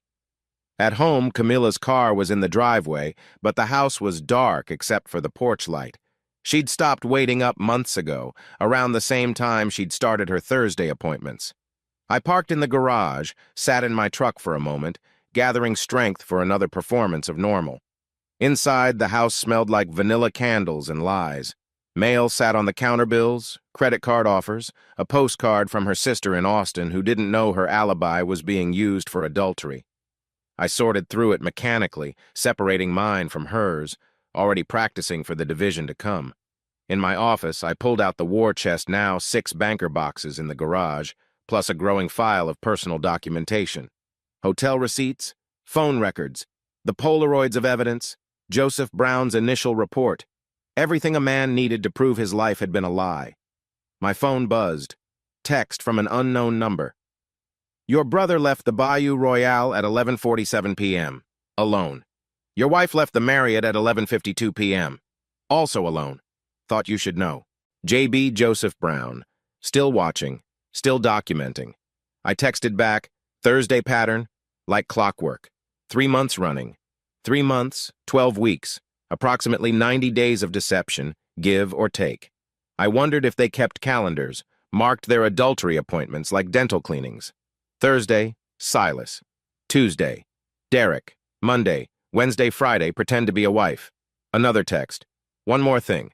Your brother made a call from the hotel to someone at GME, landline to landline, traceable." Who? Working on it, but it was to accounting. Accounting. Someone in Gabriella's department was helping Silas, someone she trusted, someone we all trusted. I locked my phone, locked my office, locked away the rage that wanted to drive to Silas's condo and confront him with everything I knew. But that wasn't the plan. The plan was administrative, boring, devastating. Arthur always said the best revenge was a life well lived. He was wrong. The best revenge was documented, notarized, and delivered by certified mail. Chapter 6. Monday morning arrived like a hung jury, inevitable but unsatisfying. I sat in the GME parking lot at 6 a.m. watching the sunrise paint the Houston skyline in shades of petroleum and possibility, waiting for the mailroom to open so I could personally watch those certified letters get stamped and sent. Autumn Brown was already at her desk when I walked in, which shouldn't have surprised me but did. The woman seemed to exist outside normal time, like she'd made a deal with the universe to always be exactly where she needed to be. "Morning, Mr. J," she said, not looking up from her computer. "The letters are ready. Peter Gonzalez dropped them off an hour ago." "An hour ago? It's barely past dawn." "Mr. Gonzalez doesn't sleep when he's on a case. Says sleep is for people who don't bill by the hour." She pulled out a stack of green certified mail receipts. "You want to watch me stamp them?" Is that weird? Honey, nothing's weird anymore. Not after what I've been seeing come through this desk. She stood, gathered the letters. Come on, let's make it official. The mailroom smelled like old paper and industrial adhesive, the kind of place where corporate dreams went to get date stamped. Autumn worked with mechanical precision, each letter getting its green receipt, its tracking number, its official seal of impending doom. That one's for your brother, she said, holding up an envelope. That one's for Mark Jackson. That one's for the board of directors. Care of your mother. How do you know? I typed them. Peter might have drafted them, but I typed them. Every word, every accusation, every demand for documentation. She looked at me directly. Your father would be proud. You think? I know. Man spent 40 years building this company. Wasn't going to let it die with him. She stamped the last letter with unnecessary force. There, clock's ticking. 72 hours for responses. What if Silas doesn't respond? Then Rose calls a special board meeting. Corporate bylaws require it when financial irregularities are discovered. She smiled, the kind of smile that made you glad she was on your side. I may have already reserved the church hall at St. Matthew's, just in case. When? Thursday seemed appropriate. Thursday, the day of Silas's usual hotel appointments. The day everything in my life had started unraveling. Yeah, Thursday was perfect. My phone rang. Joseph Brown. You near a computer? He asked without preamble. I can be. Check your email. Just sent you something interesting. I went to my office, logged into my personal email. Joseph had sent a single attachment, a phone record from the Bayou Royale, showing calls made from room 523 last Thursday night. One number jumped out. Not to accounting like he'd thought. To purchasing. To a junior buyer named Tommy Morrison. Son of a bitch, I muttered. Morrison. 23 years old, hired 6 months ago on Silas's recommendation. Eager, ambitious, and apparently willing to sell out his employer for whatever Silas was offering. I called Gabriella. Pull everything on Tommy Morrison. Employment records, purchase orders, time cards, everything. Morrison? Why, he's the inside man. Silas has been calling him from the hotel. That little shit. I trained him myself. Can you pull his records without raising flags? Already doing it. Give me an hour. While I waited, I went to find Ivan in the warehouse. He was checking in a delivery, clipboard in one hand, red pencil in the other, like a teacher grading reality's homework. Morrison, I said. What about him? He's been helping Silas. Ivan didn't look surprised. Figured it was someone in purchasing. Too many convenient errors, Orders that just happened to go to Jackson's Source Supply instead of regular vendors. Can you document it? Already have. He pulled out a small notebook from his shirt pocket. Every irregular order for the last 6 months. Morrison's signature or initials on 80% of them. Why didn't you say something? Wasn't my place. I document, I record, I keep receipts. But I don't interpret. That's management's job. He paused. Plus, I figured you'd figure it out eventually. You're Arthur's son. Just took you a while to start acting like it. Before I could respond, my phone buzzed. Text from an unknown number. Coffee shop on Westheimer. 20 minutes. Come alone. MJ. Mark Jackson wanted to meet. The supplier who'd been running the shell game wanted to talk. This was either very good or very bad. The coffee shop was one of those places that had survived Houston's gentrification by being too stubborn to die. Cracked vinyl booths, coffee that could strip paint, and a clientele that minded their own business. Mark sat in the back corner, sweating despite the aggressive air conditioning. Alex, he said, half standing, then sitting back down like he'd forgotten how social interactions worked. Mark, thanks for coming. You have something to say? He pulled out a napkin, started shredding it methodically. I got your letter. Well, my lawyer got it. This morning. Certified mail, very official. And I want to make a deal. I'm listening. Look, this thing with Silas, it wasn't supposed to go this far. It started small. He needed some invoices adjusted, said it was for tax purposes. Creative accounting, he called it. It's called fraud. I know that now, but at first, it seemed harmless. A few hundred here and there. He said GME was his family's company. He had authority. How much did he pay you? 10% of the variance. Cash. Monthly. Mark pulled out an envelope, thick with documents. It's all here. Every transaction, every payment, dates, amounts, authorization codes. Why give this to me? Because I'm not going to prison for Silas Johnson. Because I've got a wife and kids. Because... He paused, looked around the empty coffee shop. Because your father was good to me when I was starting out. Gave me a chance when nobody else would. This isn't how I wanted to pay him back. I took the envelope, flipped through it. Bank deposits matching the dates of irregular invoices. Signed authorizations from Silas. A paper trail that led directly to my brother's door. This is good, I said. But not enough. What else do you want? Morrison. Tommy Morrison. He's been helping from inside. Mark's face went pale. I don't know anything about that. Bullshit. I swear. Silas handled the inside stuff. I just provided the invoices. You're going to testify. Board meeting. Thursday. I can't. You can and you will. Or this goes to the DA tomorrow. He slumped in the booth like a deflated balloon. What about my business? You're done with GME, obviously. But if you cooperate, testify truthfully, return the money, maybe you keep your other clients. Maybe this stays a corporate matter instead of a criminal one. How much do I have to return? All of it, every penny of the kickbacks. That's almost $200,000. Then you better start liquidating. Certified check, made out to GME. Bring it to the board meeting. Jesus Christ. He's not going to help you. But lawyers might. Get one, a good one. I stood to leave, then turned back. Mark?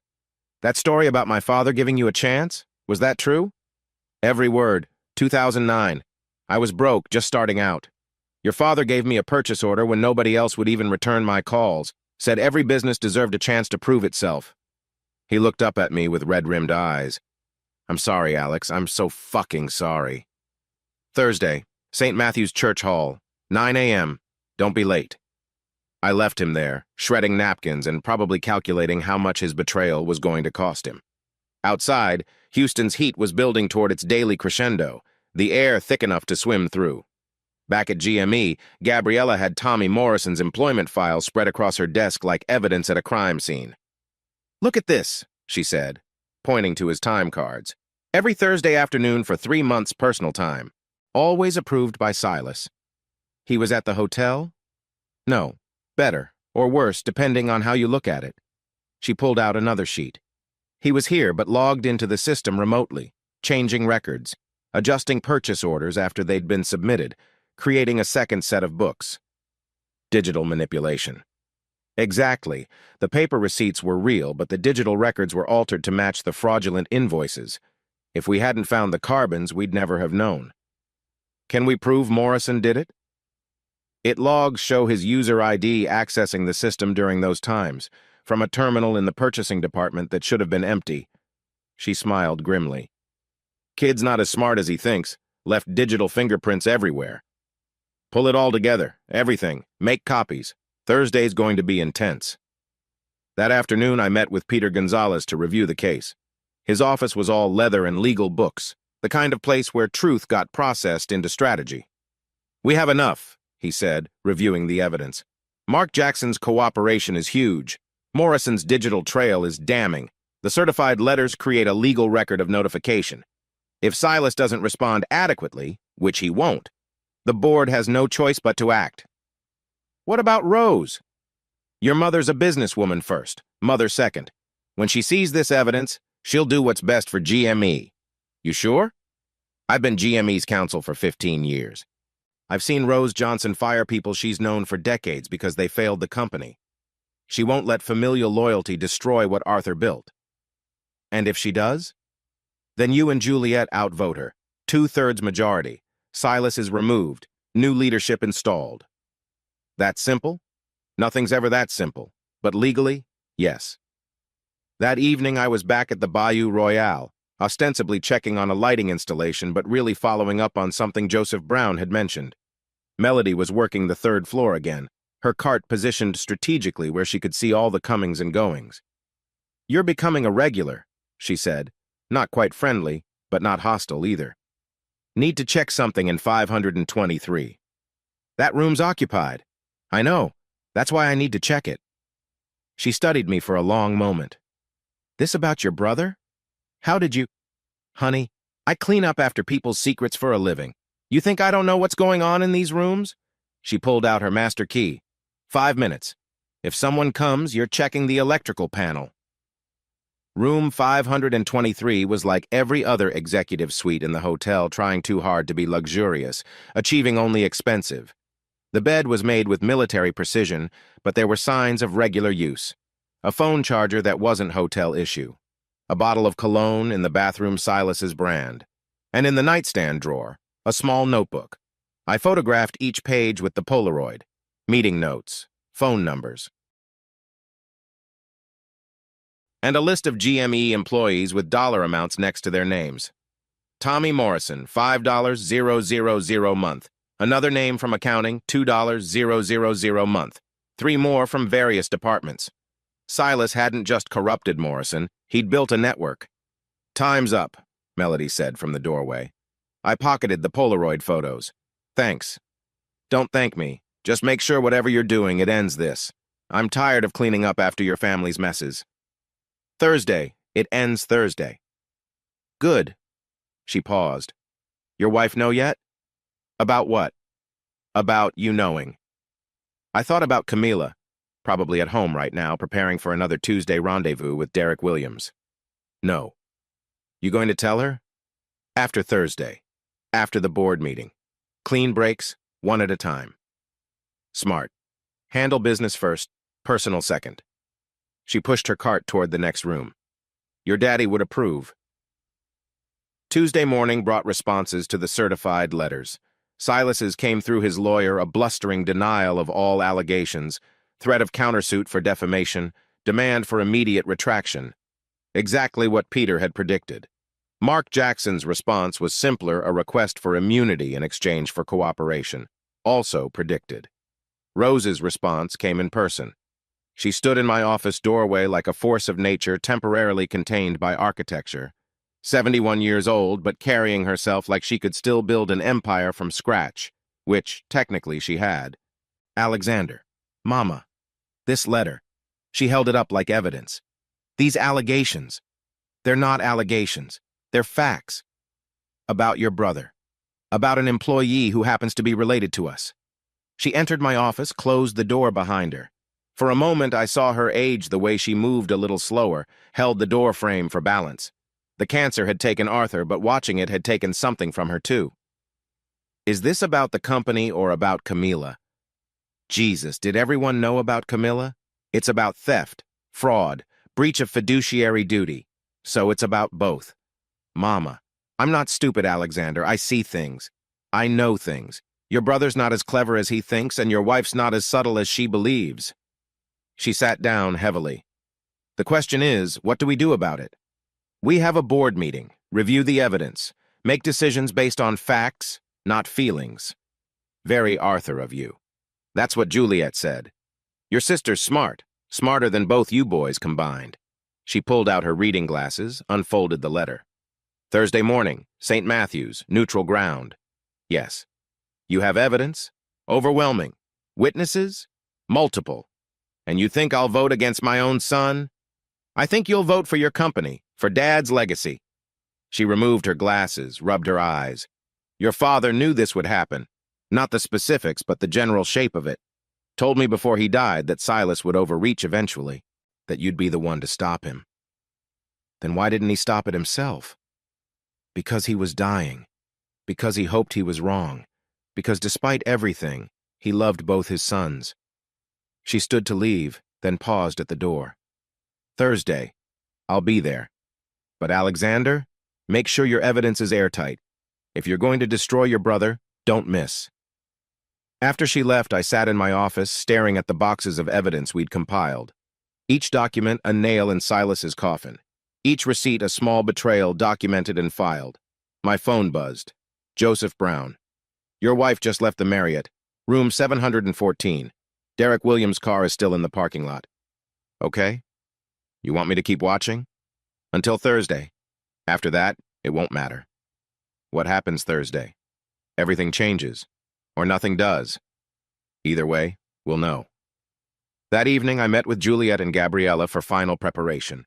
The war room looked like a legal library had mated with an accounting firm, papers everywhere, each one tagged and numbered, ready for presentation. We have 5 minutes to present the initial evidence, Juliet said.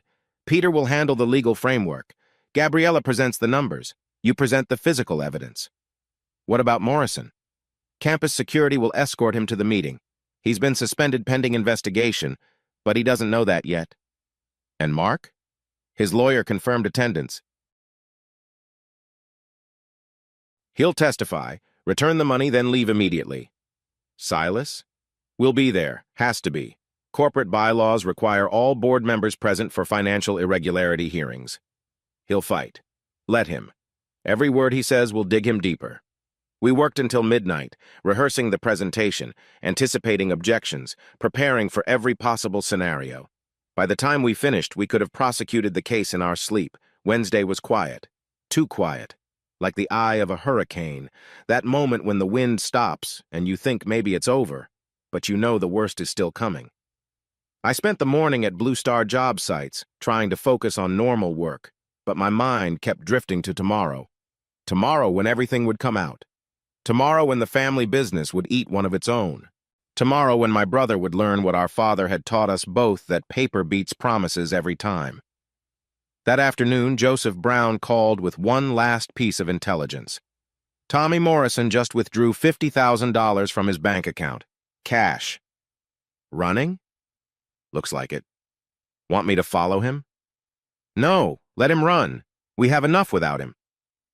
Your brother's going to be alone tomorrow. No allies, no backup. Good. That doesn't bother you? Destroying your own brother?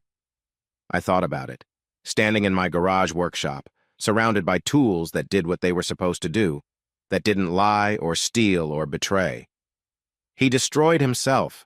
I'm just documenting it. Very cold, Mr. Johnson. Very Arthur. That night I couldn't sleep. Sat in my office, reviewing evidence one more time, making sure every document was in order, every receipt accounted for, every betrayal properly filed. At 3 a.m., Camilla knocked on the door. You okay? She asked, wearing one of my old baseball jerseys, looking like the woman I'd fallen in love with instead of the stranger she'd become. Fine. Just preparing for a meeting. Important? You could say that. She padded into the office, barefoot on the hardwood, and for a moment I remembered why I'd married her. The grace of her movements, the way she could make an old jersey look like haute couture, the promise of something better that she'd represented. Alex, she started, then stopped. Never mind.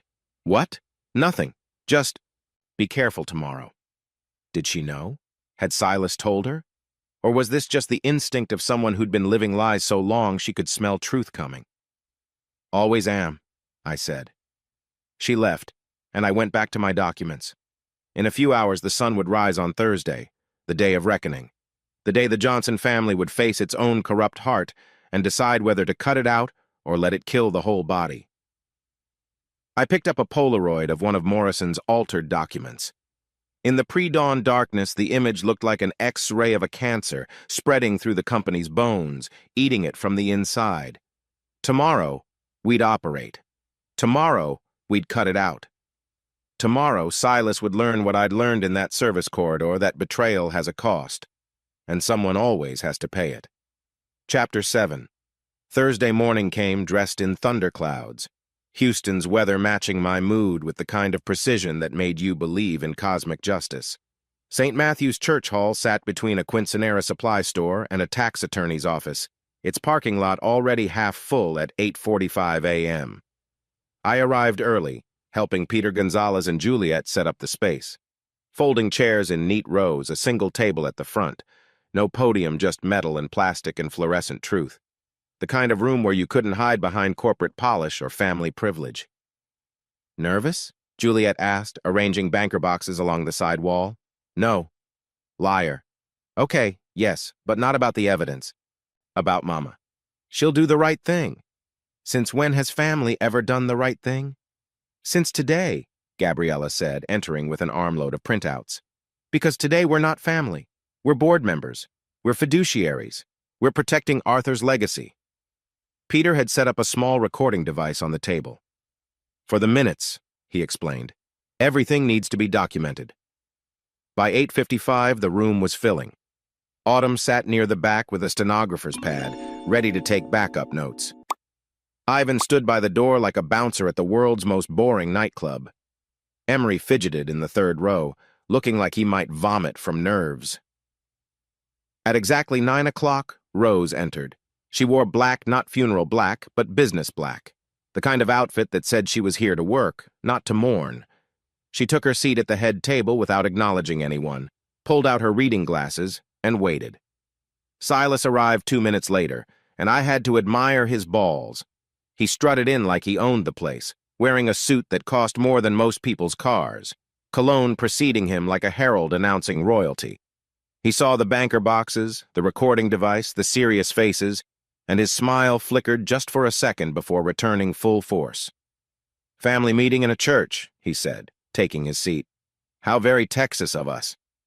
"This is a board meeting," Rose said coldly. "Not a family gathering." "Right, of course." He looked around. "Where's Tommy?" "Shouldn't purchasing be represented?" "Mr. Morrison is no longer with the company," Juliet said. "Since when?" "Since we discovered he was altering digital records on your behalf." The smile finally died. "That's a serious accusation."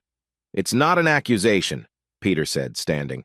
"It's a documented fact, which brings us to why we're here."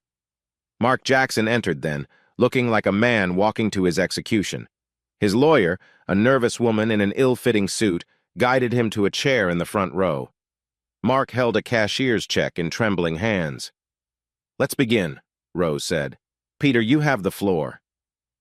Peter moved with the measured pace of someone who'd prosecuted corporate fraud for decades. "Members of the board, we're here today to address systematic theft, fraud, and breach of fiduciary duty by a senior member of this company." "Allegedly," Silas interrupted. "No, documented." Peter pulled out the first folder. Exhibit A. Purchase orders showing a pattern of fraudulent invoicing through Jackson Source Supply. Gabriella took over, her voice steady as she walked through the numbers. Every variance, every discrepancy, every dollar that had gone missing. She used the adding machine for effect, the tape spilling onto the floor as the total grew. $437,000, she concluded. Over 18 months. Exhibit B, Peter continued, pulling out the carbons.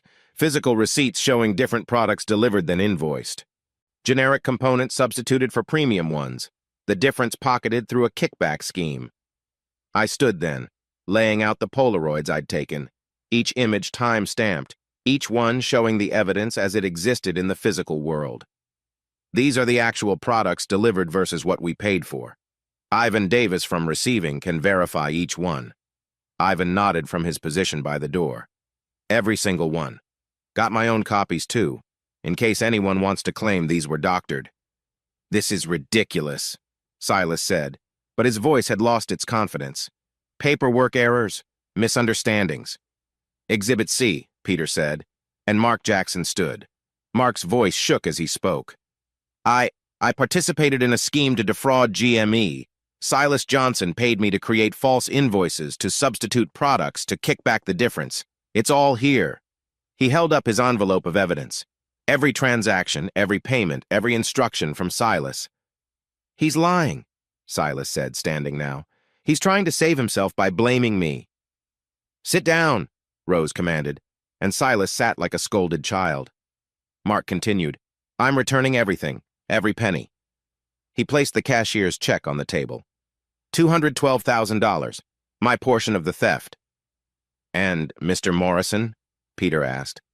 "Tommy Morrison was altering digital records to match the fraudulent invoices," Gabriella explained. "We have IT logs showing his access patterns. Every Thursday afternoon, while Mr. Silas Johnson was at the Bayou Royale Hotel, Morrison was here, changing our books." "How do you know I was at the hotel?" Silas demanded.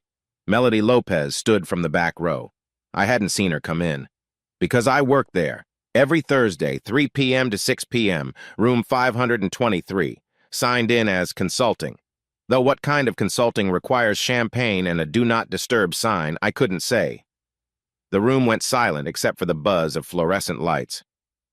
Exhibit D, Peter said into that silence.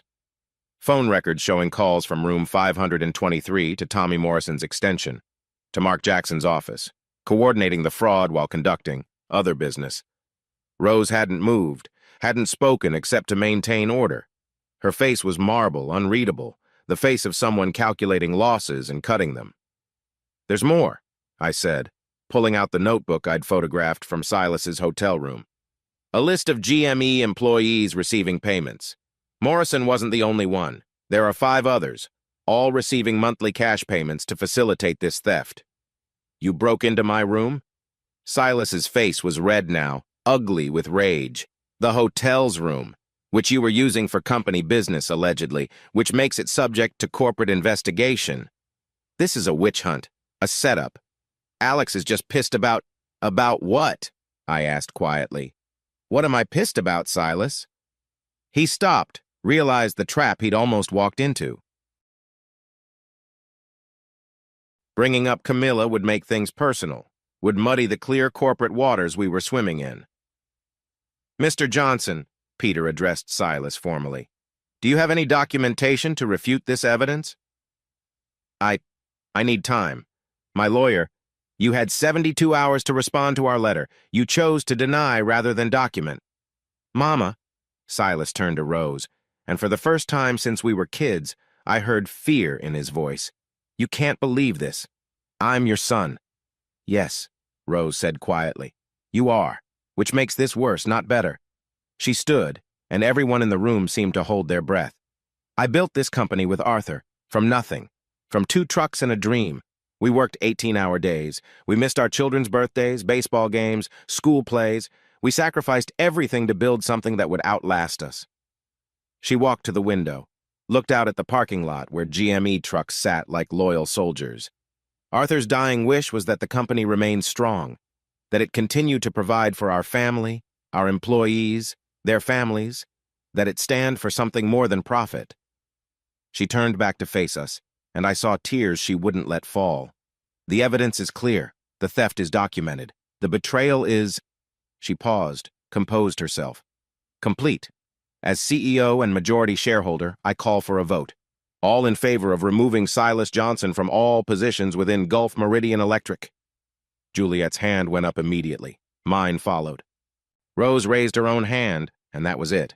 3 votes. Unanimous. Motion carries, Peter said softly. Silas Johnson is hereby removed from all positions, all authority, all association with GME. You can't do this, Silas said, but he sounded broken now. The golden boy armor finally cracked. It's done, Rose said. Security will escort you to clean out your office. Your company cards, keys, and passwords are revoked effective immediately. Your final check will be mailed, minus what you owe in restitution. Restitution? $437,000 minus Mark's repayment. You have 30 days to pay or we pursue criminal charges. I don't have that kind of money. Then you better find it. Sell your condo, sell your car, sell whatever you've been buying with stolen funds. What about... Silas started, then stopped. What about what? I asked. Nothing. Forget it. But I knew what he was asking. What about Camilla? What about their Thursday afternoons? What about the life he'd been building on a foundation of theft and adultery? There's one more matter, Rose said. We need interim leadership while we restructure. I propose Alexander Johnson as interim chief operating officer, reporting directly to me and Juliet. Seconded, Juliet said. All in favor? 3 hands. Unanimous again. Congratulations, Rose said to me, no warmth in it. You've got what you wanted. I wanted a brother who didn't steal, a wife who didn't cheat, a father who didn't die thinking his company was in good hands. I didn't get any of those things. No, she agreed. You got a company to run instead. The meeting adjourned with the kind of awkward silence that follows family explosions. People filed out quietly, avoiding eye contact, as if we'd all witnessed something shameful, which I suppose we had. Silas waited until almost everyone had left, then approached me. "You think you've won," he said quietly. "I think I've documented the truth." The truth. He laughed, bitter as black coffee. "You want the truth? Camilla doesn't love either of us. She's using us both. But you probably already know that. Thursday afternoons at the Bayou Royale. Tuesday afternoons at the Marriott with Derek Williams. Yeah, I know." His face went white. "Derek? She's seeing Derek? You didn't know?" I almost felt sorry for him. Almost. "She played you just like you played GME. How's it feel to be on the other side of betrayal?" He left without answering, shoulders slumped, the golden boy finally tarnished beyond repair. Mark Jackson approached before leaving, still clutching his lawyer's arm like a lifeline. "Alex, Don't. You made your choice. You chose to steal from my family's company. The only reason you're not going to jail is because you chose to cooperate. Don't mistake that for forgiveness." "I understand." "No, you don't, but you will. Every time you try to get a contract and GME's name comes up. Every time someone asks for a reference. Every time you remember that you had Arthur Johnson's trust and you sold it for 30 pieces of silver." He left, and the hall was empty except for family and core staff. "Now what?" Juliet asked. "Now we rebuild," Rose said.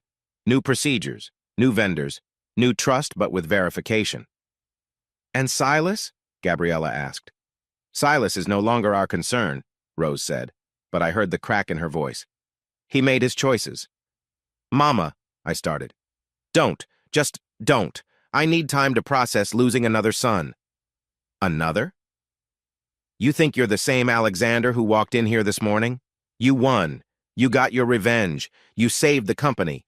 But you're not my son anymore. You're GME's COO. There's a difference."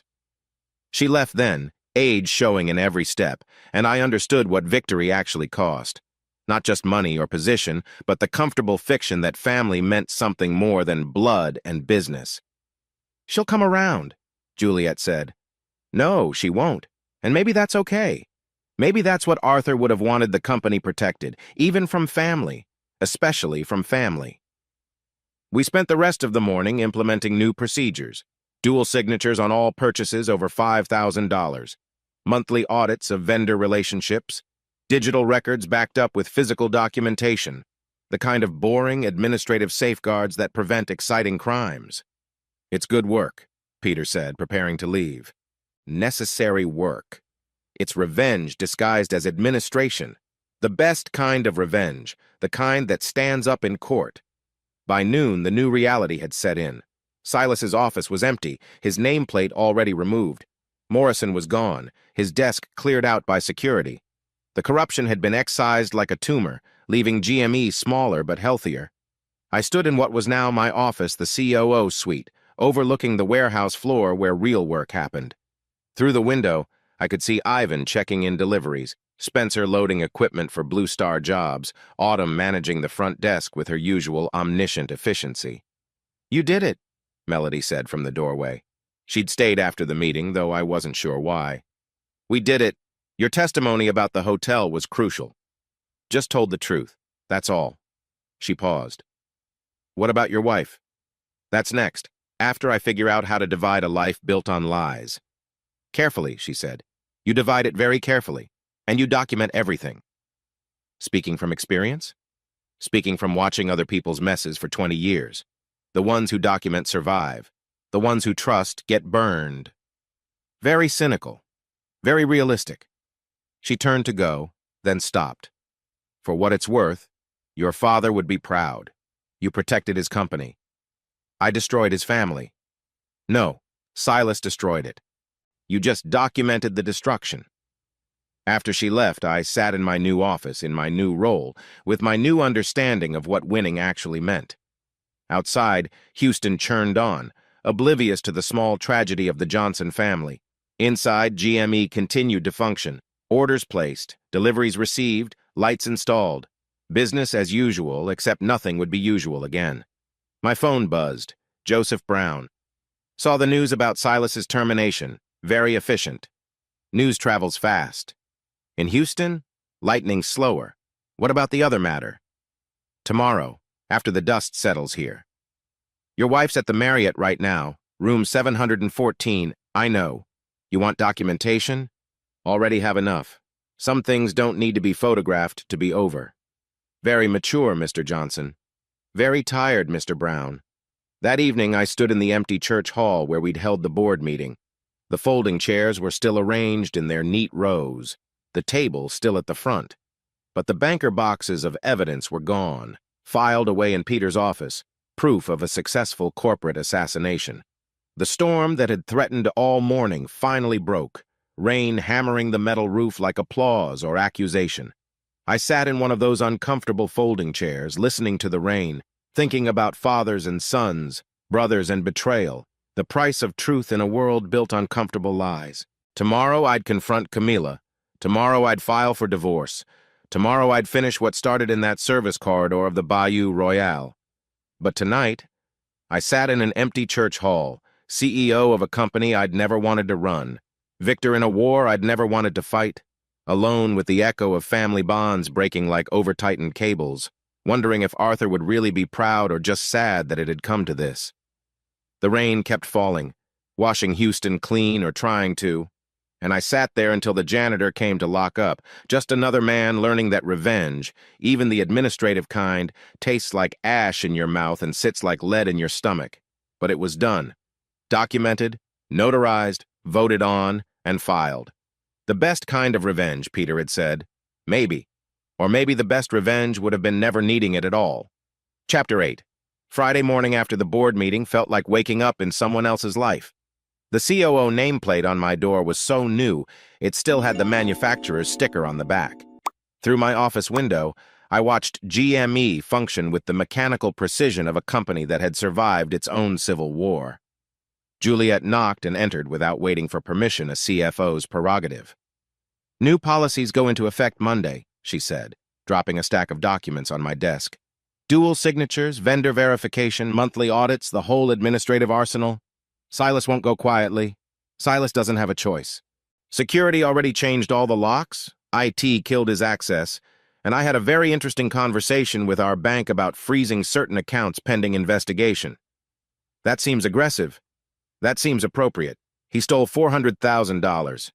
He's lucky we're not pursuing criminal charges. Yet, she agreed. Rose wants to give him a chance to make restitution. 30 days. He doesn't have the money. Then he better find it, or find a very good criminal attorney. She left me with the new policies, each one a small fence against future betrayal. I spent the morning reviewing them, making notes, pretending this was just another day at the office instead of the first day of whatever came after winning. Around noon, Autumn knocked on my door. "There's a situation at the Bayou Royale," she said. "Silas is there, with a camera crew." "A what?" "Camera crew. Apparently he's claiming wrongful termination, hostile takeover, family betrayal, the whole victim package. Local news is eating it up." I grabbed my keys. "Call Peter. Tell him to meet me there." "Already did. He's en route." The Bayou Royale's ballroom entrance was crowded with the kind of people who showed up wherever drama and cameras converged. Silas stood at the center, looking perfectly tragic in his expensive suit, playing the wronged son to perfection. "My own family," he was saying to a reporter who looked like she'd rather be anywhere else. 40 years of service to GME, and they throw me out based on baseless accusations, forged documents, jealousy over my success. "Mr. Johnson," the reporter saw me approaching. "Alexander Johnson, would you care to comment on your brother's allegations?" "No comment," I said, trying to push past. But Silas wasn't done. "There he is, the man who orchestrated this coup. My own brother, who couldn't stand that I was more successful, more trusted by our father." "Our father hired a private investigator to watch you," I said, before I could stop myself. The crowd went quiet. Even the reporter looked interested now. "That's a lie," Silas said, but uncertainty flickered in his eyes. "Joseph Brown, hired 11 months ago, paid to document everything. including you redirecting my phone so I'd miss Dad's memorial service. You're making this up. Joseph Brown stepped out of the crowd like he'd been waiting for his cue, which, knowing him, he probably had. Mr. Silas Johnson, he said formally, I have here documented evidence of phone tampering, mail fraud, and conspiracy to defraud Gulf Meridian Electric. Would you like me to present it to this nice reporter? Silas went pale. This is harassment. I'll sue. Please do, Peter Gonzalez said, arriving with perfect timing. Discovery would be fascinating, especially the part about room 523. That's when Silas lost it, really lost it. Not the controlled anger of a wronged executive, but the raw rage of someone watching their con fall apart. He lunged at me, got one good swing in before Spencer, Taylor, and Ivan materialized from the crowd, pulling him back. My lip was bleeding, but I didn't swing back. Didn't need to. The cameras had caught everything Silas Johnson, former executive, attacking his brother in front of witnesses. That's assault, Lieutenant Spencer Moore said, because apparently everyone had decided to show up for this circus. Mr. Alexander Johnson, do you want to press charges? I touched my bleeding lip, looked at my brother being held by Spencer and Ivan, saw the cameras recording everything. No charges, I said, but I want a restraining order. He comes near GME property, any GME employee or any job site, and he gets arrested. I can make that happen, Lieutenant Moore said, pulling out his citation pad. Mr. Silas Johnson, you're being issued a criminal trespass warning. You are banned from all GME properties and required to maintain a distance of 500 feet from all GME employees. This is ridiculous, Silas spat, but he was deflating now, the fight going out of him as reality set in. This is consequences, I said quietly. Something you've been avoiding your whole life. The crowd began dispersing, the show over, nothing left to see but a broken man being escorted away by police. The reporter approached me one more time. Mr. Johnson, any comment for the record? GME is committed to ethical business practices and will continue serving Houston with integrity. That's all. What about your brother's allegations? My brother is no longer associated with GME. His actions and statements are his own responsibility. I left then, Peter beside me, blood still on my lip, but victory in the books. In the parking lot, Melody was loading her car, having witnessed the whole thing. You okay? She asked, handing me a tissue from her purse. Fine, it's just a split lip. I meant emotionally. That too. Liar. But she said it kindly. Your brother just self-destructed on live television. That has to hurt. Everything hurts. That's how you know you're still alive. Very philosophical for a man who just got punched. Very practical for a man who just won. She studied me for a moment. You didn't win. You just survived. There's a difference. Back at GME, the afternoon was spent in damage control. Peter drafted statements. Juliet handled concerned vendors. And I tried to lead a company while tasting blood every time I spoke. The news will run the footage tonight, Autumn reported. Silas attacking you, getting warned by police. It's not a good look for him. It's not a good look for GME either. Actually, it is. You showed restraint, professionalism, everything a COO should show. Plus, the split lip makes you look tough. I look like someone who didn't duck fast enough. Same thing in Texas. That evening, I stood in the warehouse watching Ivan implement the new receiving procedures. Every delivery now required 2 signatures, photographic documentation, and immediate digital entry. It was slower, more cumbersome, but it was safe. This is going to cost us efficiency, Ivan noted. Efficiency that enables theft is just fast failure. That sounds like something Arthur would say. Arthur would have prevented this from happening in the first place. No, he wouldn't. He'd have done exactly what you did, waited until he had proof, then acted decisively. The only difference is he would have thrown the punch back. I'm not my father. No, Ivan agreed. You're better at the paperwork. Saturday brought a different kind of enforcement. The vendors who'd been complicit in Silas's schemes had to be dealt with contracts terminated, relationships severed, new partnerships established. I spent the morning in conference calls with suppliers, each conversation a careful dance of professional threat and promised opportunity. Play clean with GME, and we'd be good partners. Play dirty, and we'd destroy you with documentation. Henderson Electric wants to keep our account, Gabriella reported. They're willing to undergo quarterly audits. Fine, but they're on probation. One discrepancy and they're gone. Coastal Supply? Dead to us. They knew what was happening and said nothing. That's $1 million a year relationship.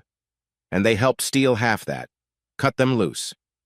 By afternoon, we'd restructured our entire vendor network. Slower, more expensive in some cases, but clean. Every invoice would match every delivery. Every payment would trace to real products. Boring administrative integrity. This is good, Rose said, appearing in my office for the first time since the board meeting. Your father would approve. Would he? She sat down, looking older than her 71 years, but still formidable. Arthur believed in documentation, yes, but he also believed in family. This. She gestured at the empty space where Silas's office had been. This would have broken his heart. Silas broke it first. Maybe. Or maybe we all broke it piece by choosing the company over everything else. She pulled out an envelope. This came for you. It was from Silas's lawyer. A formal demand for severance, unused vacation pay, and compensation for emotional distress. He's got balls, I said. He's got nothing. That's why he's demanding everything. Rose stood to leave. Deny it all. Let him sue if he wants. Discovery will bury him. And if he goes to the media again, then we release the full audit, every stolen dollar, every fraudulent invoice, every kickback documented and verified. He wants to play victim? We'll show Houston who the real victims are, the employees whose profit-sharing he stole, the vendors he corrupted, the family he betrayed. You've thought about this. I've thought about nothing else since Thursday. My son is a thief. My other son is... She paused, looking at me. Competent, not the legacy Arthur and I imagined. She left, and I was alone with the weight of being the competent son. Not the loved son, not the trusted son, just the one who could do the paperwork properly. Sunday was supposed to be a day of rest, but I spent it at Blue Star job sites, installing chandeliers and architectural lighting, trying to remember why I'd started this separate company in the first place. The work was clean, honest. You either installed the lights correctly or you didn't. No gray areas, no family drama, no betrayal documented in triplicate. Boss, Spencer Taylor called from across the ballroom we were working in. You want to check this mounting? I climbed the ladder, tested the mount, approved the installation. Simple, direct. Everything my life wasn't. Heard about what happened with your brother, Spencer said quietly. Sorry about that. It's fine. No, it's not. But you're handling it right. My daddy always said the best revenge is a life well lived. Your daddy never had a brother stealing from the family business while fucking his wife. Spencer nearly dropped his wrench. Wait, what? I'd said too much. The personal and professional bleeding together despite my best efforts to keep them separate. Forget it. Boss, if you need anything, I need this chandelier hung properly. That's all. We worked in silence after that. The kind of comfortable silence that came from shared labor, from building something real in a world full of false constructs. That evening, I sat in my home office looking at the divorce papers Peter had prepared. Simple, clean, no fault. Community property divided equally. No alimony requested or offered. Just the administrative end of a marriage that had been dead for months. Tomorrow, I'd serve them. Tomorrow, I'd finish what Silas had started in that hotel room. Tomorrow, I'd complete the dismantling of everything I'd thought my life would be.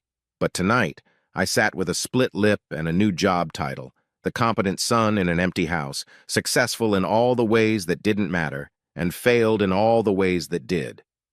My phone buzzed. Melody. Saw the news coverage. You looked good, professional, controlled.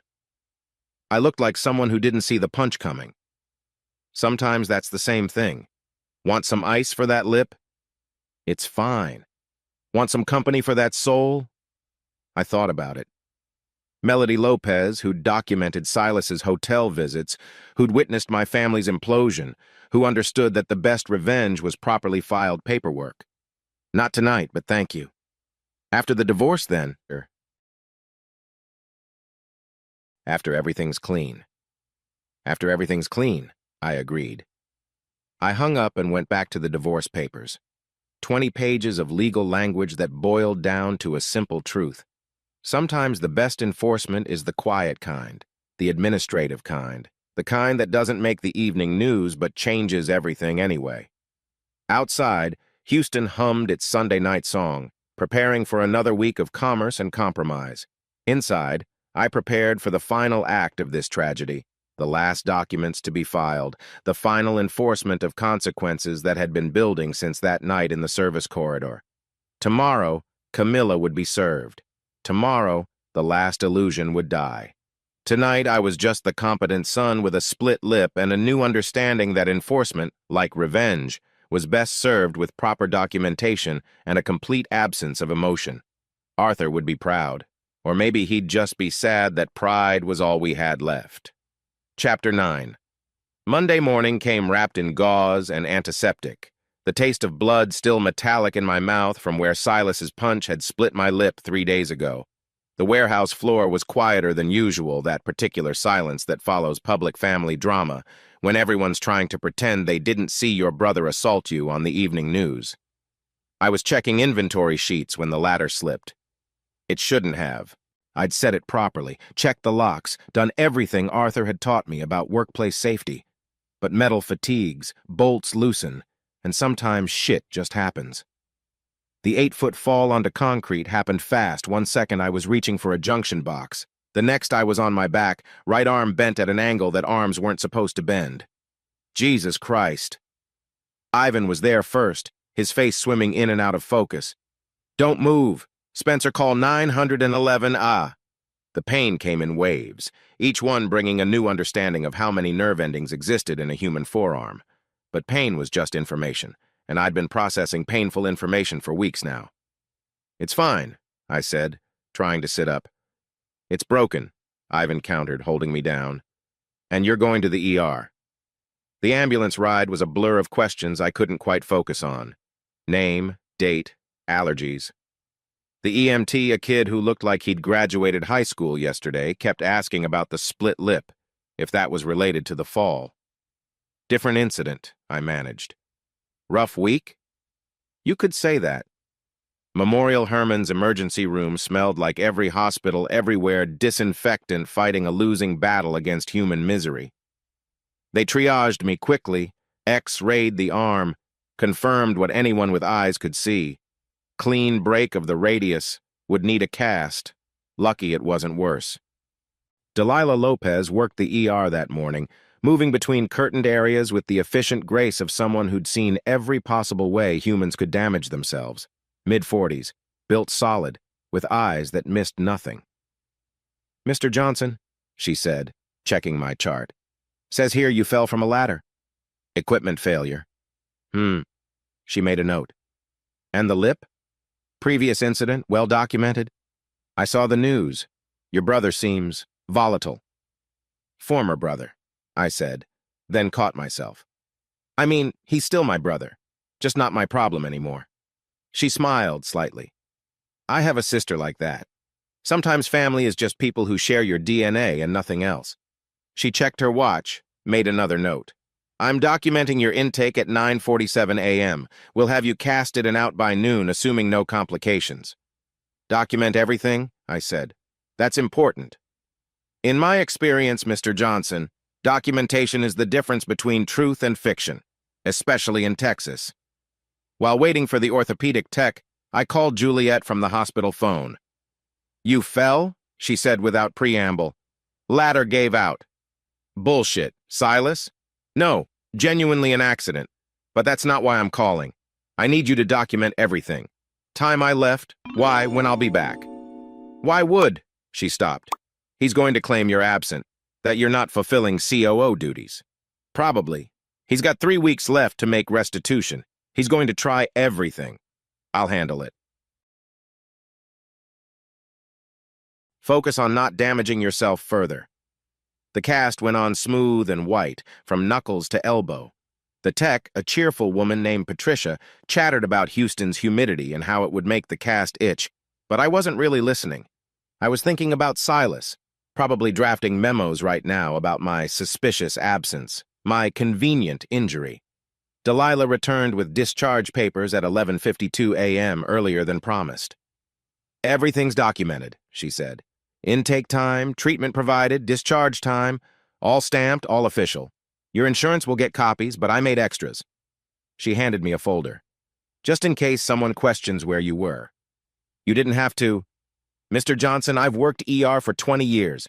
I know when someone's building a case, and I know when someone's trying to tear one down. Your brother was here last month trying to get medical records about your father's treatment. HIPAA violations all over the place. We didn't give him anything, but he tried." "Why would he want those?" "Same reason anyone wants medical records, they're not entitled to ammunition. Trying to prove something about competency or decision-making capacity." She helped me gather my things. "Your father was sharp till the end, by the way. Signed every form himself, made every decision clear-headed."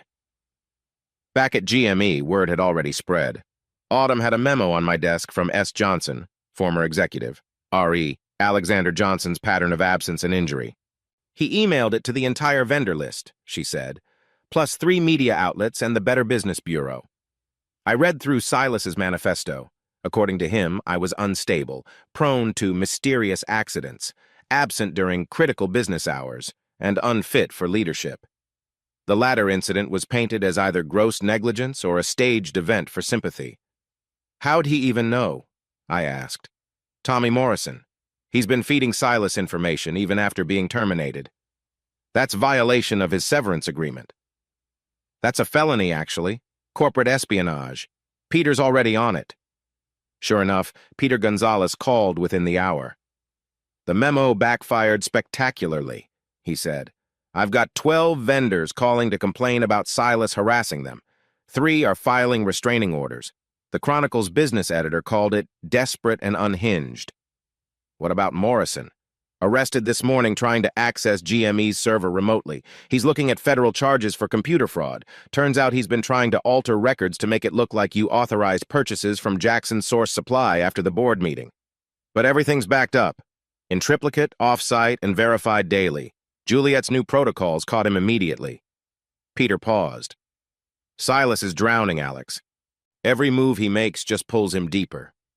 That afternoon, I sat in my office, cast resting on the desk, reviewing the case files we'd built. 6 banker boxes had grown to 8, each document a brick in the wall between past and future. The evidence was overwhelming, undeniable, but something was still missing. My desk phone rang. Autumn's voice.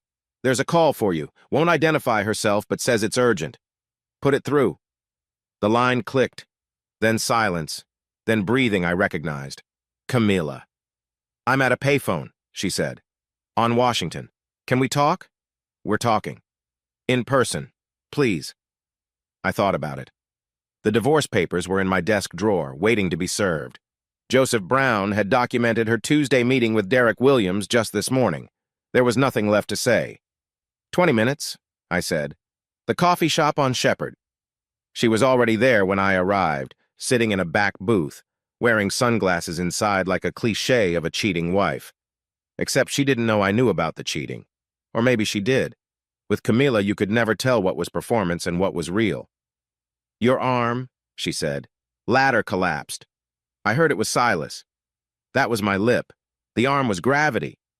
She removed her sunglasses, and I saw she'd been crying. Her makeup was perfect. It always was, but her eyes told the story her concealer couldn't hide. "He's losing it," she said. "Silas.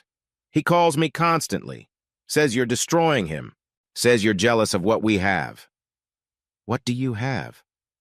She looked at me directly then, and for a moment I saw the woman I'd married, not the dancer, not the cheater, but the person who'd convinced me she wanted something better. "Nothing," she said quietly. "We have nothing. We never did."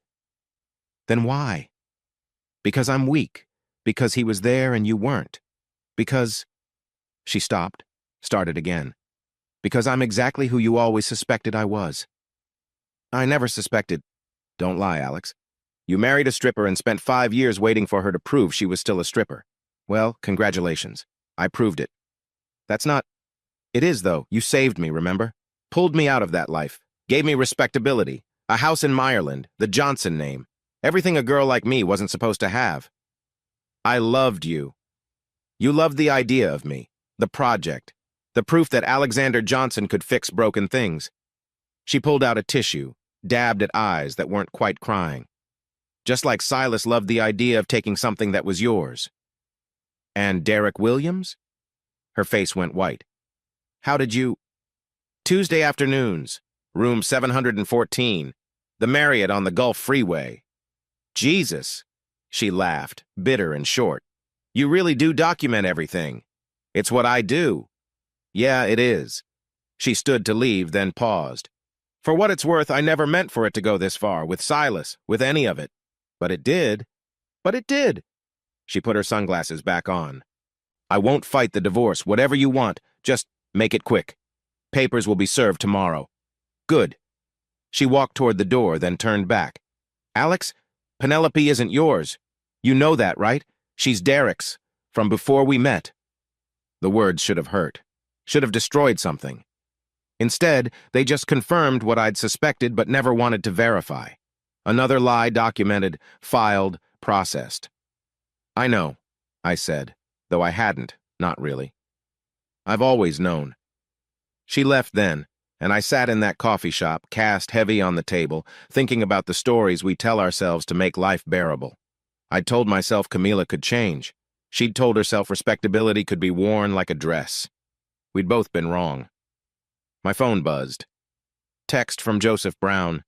Your wife just left the Marriott with a suitcase. So she was leaving. Derek or somewhere else, it didn't matter. The marriage was already a ghost. Tomorrow's papers would just make it official. That evening, I met Diana Wilson at the townhouse she'd found for me.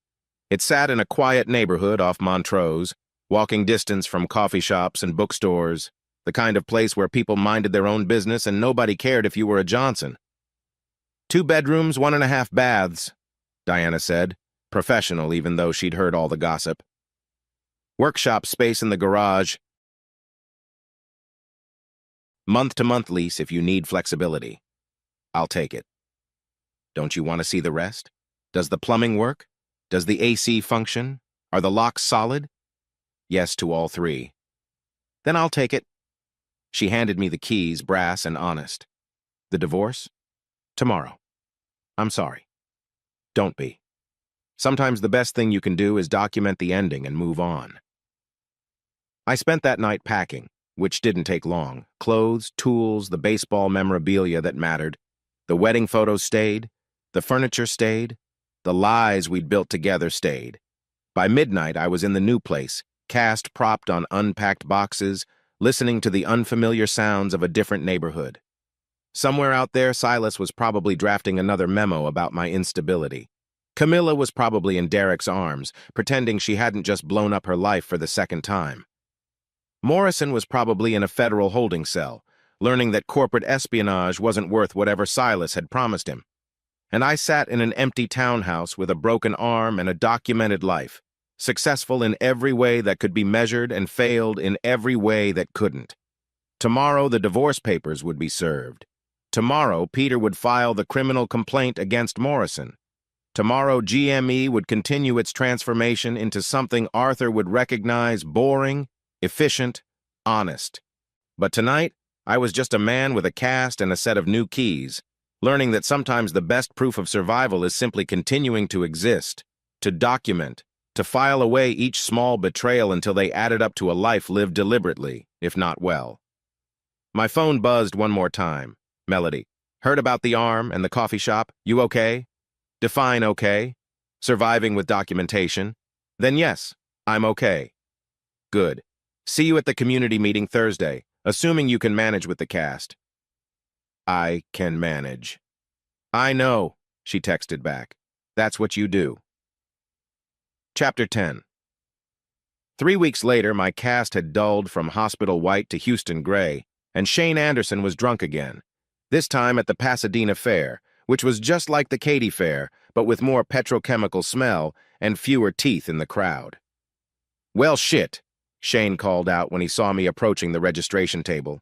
The one-armed engineer returns. Heard your brother went full psycho. Something like that. Also heard your wife ran off with some pharmaceutical rep. News travels fast. This is Texas, son. News travels at the speed of gossip, which is faster than light. He spat tobacco juice into his ever-present styrofoam cup. You here to ride or watch? Ride. With that cast? Cast is on my left. I ride right-handed. Shane laughed. The kind of laugh that said he'd found something genuinely funny in a world that had stopped amusing him years ago. You're either brave or stupid. Probably both. That's the spirit. Entry's 100 this time. Purse is $5,000 to the winner. 5,000. Enough to pay for the independent audit. Peter said we needed a third-party verification that everything we'd found was real, admissible, undeniable. I pulled out my wallet, counted out 520s. Alexander Johnson, I said, filling out the form. Blue Star Illumination. Not GME. GME doesn't need the publicity. But you do? My company does. Different thing. The bulls were meaner in Pasadena, or maybe they just seemed that way because the air was thick with refinery smoke and the kind of desperation that came from living downwind of the American dream. I drew a bull named Deadline, which felt appropriate 2,000 pounds of black rage with a reputation for breaking ribs and spirits in equal measure. You're up fourth, the announcer said. Try not to die. The paperwork's a bitch. The first 3 riders lasted 12 seconds combined. Weekend warriors who thought watching bull riding on TV qualified as training. Deadline sent each one into the dirt like he was offended by their presence. I climbed the rail, cast awkward against the metal, settling onto Deadline's broad back with my good hand gripping the rope. Below, the crowd had gone quiet. Nothing like a visibly injured rider to make people pay attention. Ready? The gateman asked, and I could hear the doubt in his voice. I nodded. The gate opened and the world exploded into motion. Deadline came out spinning right, which favored my good hand. I leaned into it, found the rhythm, that sweet spot between control and chaos. He bucked, twisted, tried to scrape me on the fence, but I held on, counting seconds like evidence. 1 Mississippi divorce papers served. 2 Mississippi Camilla didn't contest. 3 Mississippi Morrison in federal custody. 4 Mississippi Silas down to 1 week to pay. 5 Mississippi GME recovering. 6 Mississippi Blue Star thriving. 7 Mississippi almost there. 8 Mississippi the Horn. I released clean rolled left to protect the cast, came up on my feet to the kind of applause that meant people had gotten their money's worth. Deadline trotted away, satisfied he'd given a good show. Holy hell, Shane said, genuine respect in his voice. You rode that bastard like you had something to prove. Don't we all? Most of us just drink about it. 6 more riders. 2 made 8 seconds, but barely. Shane went last, making it look easy because for him it was. But the judges had seen my cast, seen the clean ride despite the handicap. When they announced the winner, it was my name they called. $5,000 in cash, handed over in an envelope that felt heavier than money should. I gave $1,000 to the charity booth St. Catherine's again, because consistency mattered, and pocketed the rest. Buy you a beer? Shane offered. Can't. Meeting to get to. Business on a Saturday? The kind that doesn't wait for business hours. The CPA firm Peter had recommended operated out of a strip mall in Bel Air, squeezed between a Vietnamese restaurant and a tax preparer who advertised divorce special in the window. Marcus Washington, senior partner, looked like an accountant who'd given up trying to look like anything else, polo shirt, khakis, and the kind of glasses that said he'd been staring at spreadsheets since the Carter administration. 4,000 retainer, he said, reviewing the GME files I'd brought. We'll do a complete forensic audit. Every transaction, every variance, every signature. I handed him the envelope from the bull riding, still warm from being pressed against Deadline's back. Cash okay? Cash is always okay, though I should ask where it came from. Bull riding purse, Pasadena Fair, completely legal. You won a bull riding competition with a broken arm? Technically, it's healing. Marcus laughed, counting the bills with the quick efficiency of someone who'd handled a lot of cash. Your reputation precedes you, Mr. Johnson. The engineer who documents everything, the son who caught his brother stealing, the husband who... the COO who needs an independent audit, that's all. Fair enough. He pulled out a contract, straightforward and clean. 2 weeks for preliminary findings, 4 weeks for the full report. We'll verify every claim, every number, every allegation. And if Silas challenges it, then we testify, under oath, with documentation. He smiled. I've been doing this for 30 years, Mr. Johnson. I've seen every scam, every scheme, every way people think they can manipulate numbers. Your brother's not as clever as he thinks. No, I agreed. He's not. Monday morning, the courthouse clerks knew me by name. I'd been there enough times in the past month that they'd assigned me an unofficial parking spot, the one under the dying oak tree that provided the only shade in the lot. Back again? The clerk asked, not looking up from her romance novel. Injunction filing. Against? Silas Johnson? Now she looked up. Your brother? The one from the news? Former executive at GME, currently harassing employees and vendors. Honey, that's not harassment. That's family. Here's the documentation saying otherwise.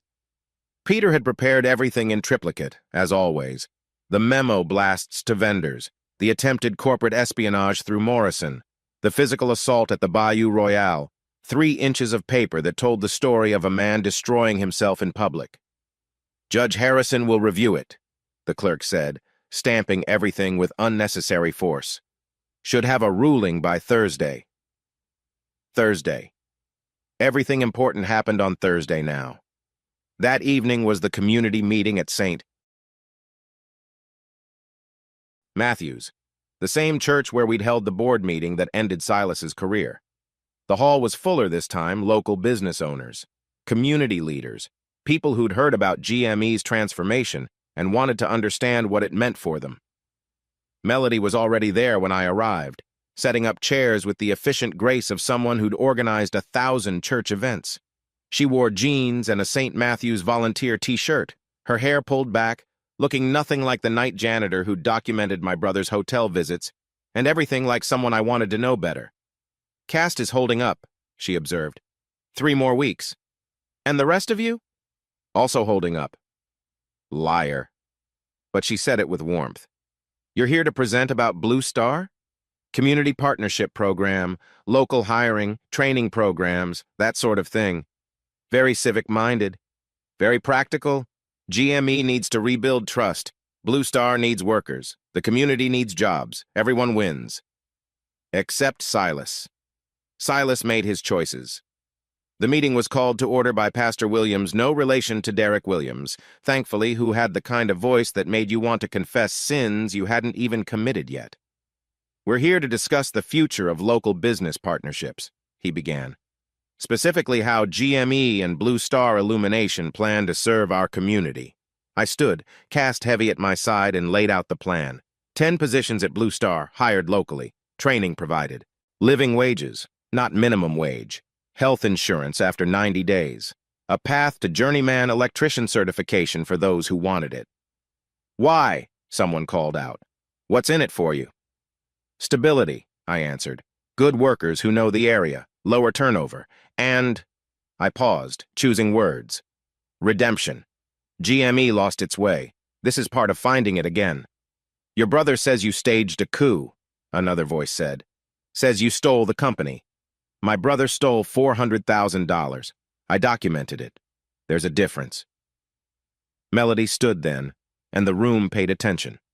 Church volunteer carried weight here, more than corporate titles ever could.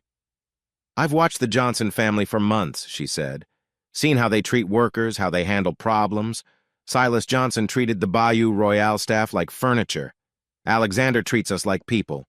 That tells you everything you need to know. You're biased, someone said. Everyone knows you and him. Our colleagues, Melody interrupted firmly. Nothing more. Though that might change once his divorce is final and appropriate time has passed. The room went quiet. She'd just announced interest in me, publicly, in a church, in front of Pastor Williams and God and everyone. In Texas, that was basically a declaration of intent. Well then, Pastor Williams said into the silence. Are there any other questions about the business partnership? The rest of the meeting was logistics, but I barely heard it. Melody had claimed me in her way. Not romantically, not yet, but as someone worth waiting for, someone worth the complications that came with being a Johnson in Houston. After the meeting, she helped me carry boxes to my truck. That was direct, I said. I don't do subtle. Waste of time at my age. Your age? You're what, 45? 43. You're 34. 9-year difference. That bother you? My wife cheated with my brother and a pharmaceutical rep. My father died thinking the company was in good hands. My arm is broken and my reputation is shot. An age difference doesn't even register. Good. She closed the truck tailgate. When's the divorce final? 2 weeks if Camila doesn't contest. She won't. And Silas? Has until Friday to pay restitution or face criminal charges. He won't pay. No, he won't. Then what? Then he goes to jail, and GME moves forward, and I figure out what comes next. With Blue Star? With everything. She studied me for a moment. This woman who'd cleaned up after other people's secrets, who'd documented truth in housekeeping logs and freight elevator sign-ins. I can wait, she said. I'm good at waiting, but Alex? Don't make me wait forever. Define forever. 6 months after the divorce, after the dust settles, after you figure out who you are when you're not fighting. And then we have dinner, somewhere nice, somewhere that doesn't smell like industrial cleaner or betrayal. Deal. We shook hands, formal and proper, there in the church parking lot with Houston's skyline glowing in the distance. Her hand was calloused from real work, steady and sure. Thursday, she said. Judge rules on the injunction. Your vendor ethics code goes public. Everything changes. Everything's already changed. No, that was just the collapse. Thursday is when you start rebuilding.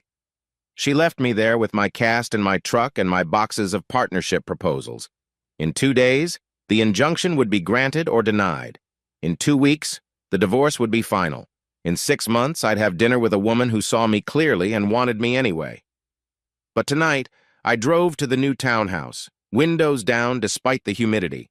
$5,000 lighter and somehow richer for it.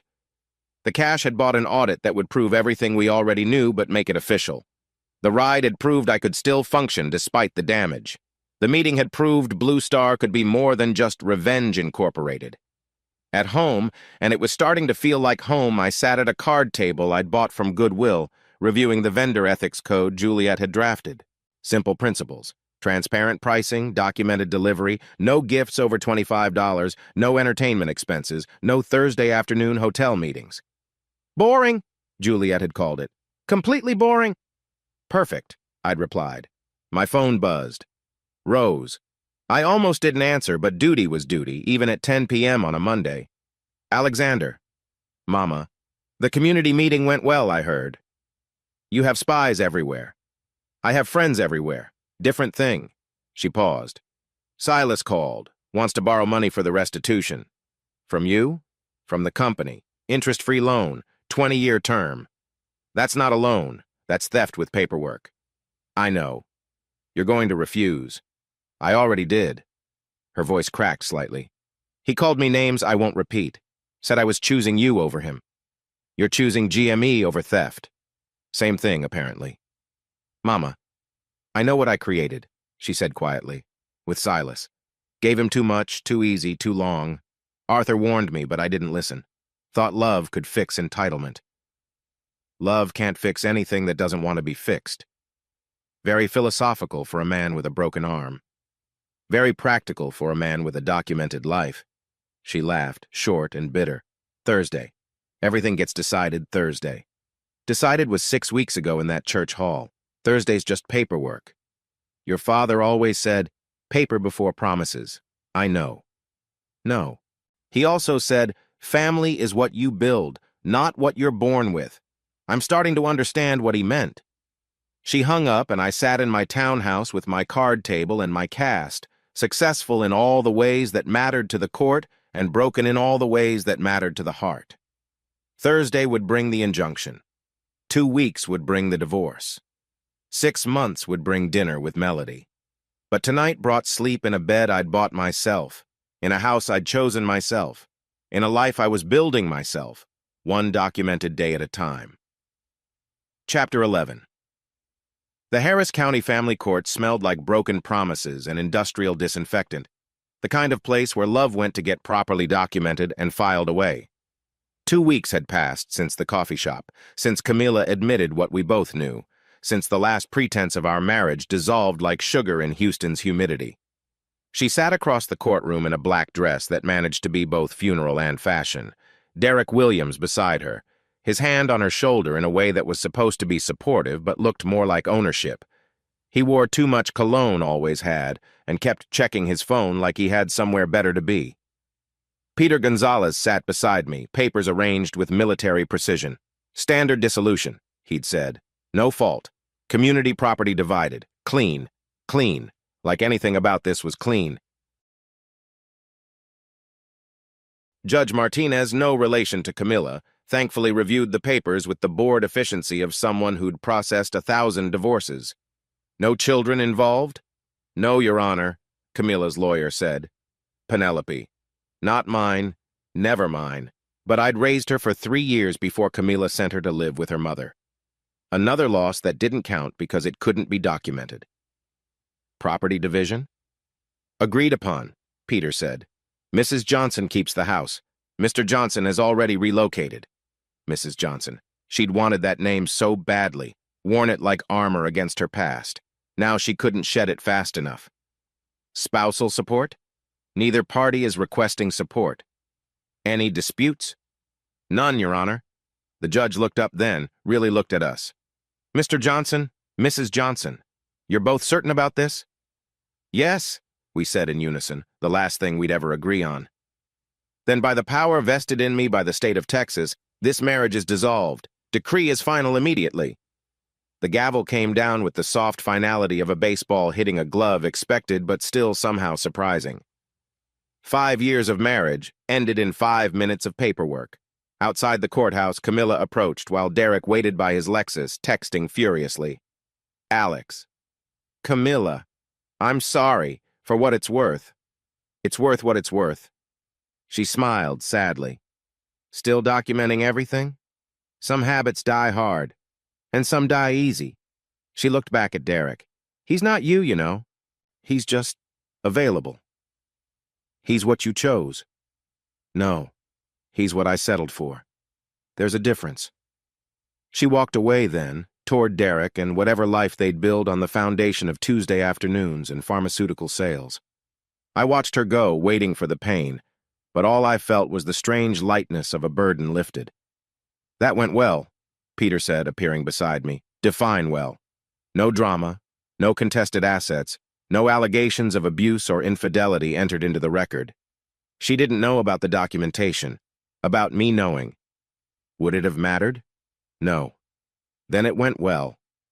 An hour later, I was back at GME, signing purchase orders with my good hand when Autumn knocked. Conference room, she said. Silas situation. The conference room felt smaller with Rose, Juliet, Peter, and 2 federal agents filling it. The agents looked exactly like federal agents were supposed to look, dark suits, no humor, the kind of faces that had seen too much corporate crime to be surprised by anything. Agent Reeves, Agent Park, Peter introduced them. They're here about Silas. Mr. Johnson, Reeves said, your brother has missed his restitution deadline. I'm aware. He's also fled the state. That was new. When? Last night. Used a credit card at a gas station in Lake Charles. Heading east, we think. Running. Trying to. He won't get far. Federal warrant's been issued. Wire fraud, theft, conspiracy. He's looking at 5 to 10. Jesus, Rose said quietly. There's more, Park added. Tommy Morrison flipped. Full cooperation. He's documented every conversation, every transaction, every crime.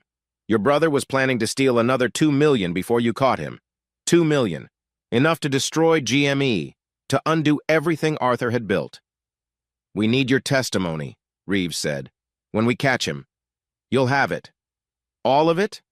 Every document, every receipt, every betrayal properly filed. They left with boxes of evidence, copies of everything we'd gathered. Rose stayed behind, looking older than her 71 years, looking like a woman who'd lost both her husband and her son in the span of a year. I failed him, she said. He failed himself. I gave him everything. That was the problem. She looked at me sharply. Don't get sanctimonious, Alexander. You got GME. You got your revenge. You gotta be right. I got a broken arm and a divorce. I got to watch my brother destroy himself. I got to clean up a mess I didn't make. That's not winning, Mama. That's just surviving.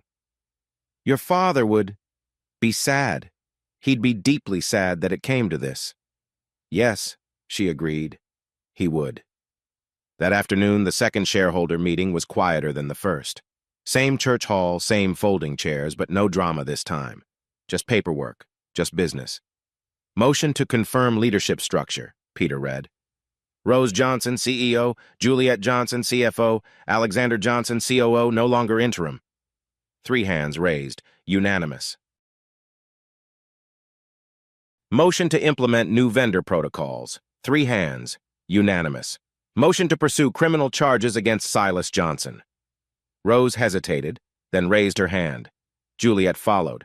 I made it 3. Motion carries. And that was it. Silas was officially excised from GME, cut out like the cancer he'd become. The company could heal now, could grow, could become what Arthur had always intended: boring, profitable, honest. After the meeting, Mark Jackson was waiting in the parking lot, looking like a man who'd aged a decade in 2 months. His lawyer stood beside him, holding a cashier's check. Mr. Johnson, Mark said, the full amount, plus interest. You didn't have to. Yes, I did. I stole from your father's company. I betrayed his trust. This doesn't make it right, but it makes it. Documented. I took the check. $212,000, plus another $50 in interest. Every penny he'd taken returned. What will you do now? I asked. Start over. Different city, different business, different choices. Good luck. I don't deserve. Everyone deserves a second chance. Just don't waste yours. He left, and I stood in that church parking lot holding a check that represented betrayal and redemption in equal measure. The money would go back into GME, into bonuses for employees who'd stayed loyal, into the training programs Blue Star was launching. That evening, I signed my first major contract as official COO. A restaurant on Westheimer, complete retrofit of their lighting system, Blue Star handling installation. Clean work, honest pricing, everything documented. Spencer Taylor reviewed the contract, clipboard in hand as always. This is good, boss. Steady work for 3 weeks.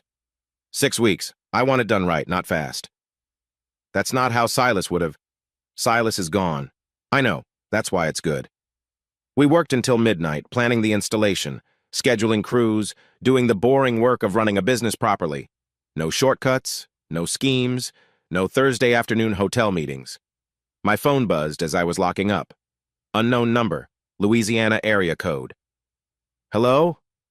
Alex. Silas's voice, hollow and distant. I know you won't believe me, but I'm sorry.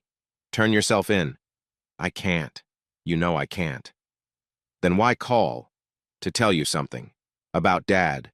What about him? He knew. At the end. He knew everything. The stealing, Camila. All of it. Bullshit. He hired that PI months before he died. Had all the evidence. But he didn't act on it. He was dying. No. He told me. The last time I saw him. He said, let Alexander handle it. He needs to prove himself. The words rearranged everything, like discovering the ground you'd been standing on was actually quicksand. He let it happen? He let you fix it. Different thing. Silas laughed, bitter and broken. You were always his favorite, you know. The one who walked away from baseball, who came back to the family business. I was just the placeholder until you were ready. That's not... It is. And the funny thing, he was right. You're better at this than I ever was. Better than him, even. Because you document everything, even the painful parts. Silas. They'll catch me soon. Probably tomorrow. I'll do the time, pay the price. But Alex, when you write the family history, remember that I loved her. Camila. It wasn't just about taking something from you. I actually loved her. She didn't love you back. I know. She told me about Derek, right before I ran. He paused. Take care of Mama, take care of GME, take care of yourself. The line went dead. I stood in the Blue Star office, phone still in my hand, processing this final revelation. Arthur had known, had orchestrated his own son's downfall, or at least allowed it to happen, had used me as the instrument of family justice. Very Arthur. The next morning, news broke that Silas had been arrested in Mobile, Alabama, trying to board a cruise ship with a fake ID. The footage showed him being led away in handcuffs, his golden boy smile finally, completely extinguished. Rose called immediately. "Don't come to the office. Media's everywhere." "I'm coming anyway." "Alexander, we face this, together, as a family business should." GME's parking lot was indeed full of news vans, reporters looking for the story of brother betraying brother, of family business turned battleground.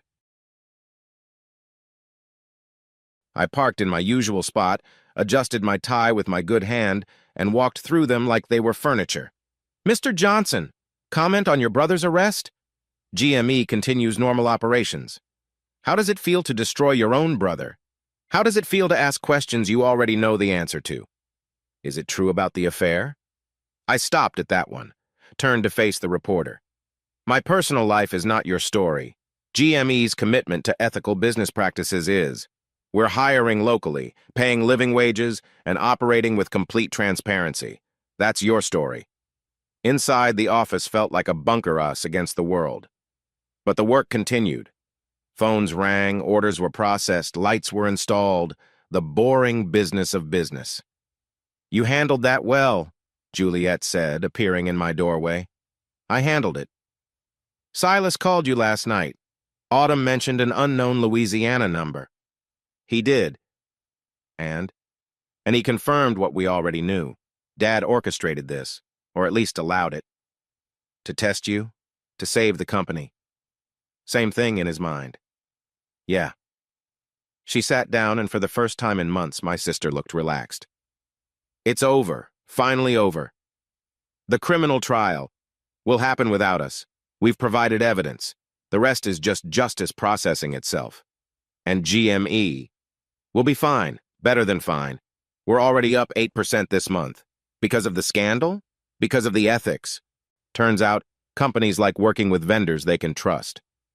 That evening I stood in my townhouse, cast finally off, arm pale and skinny but functional.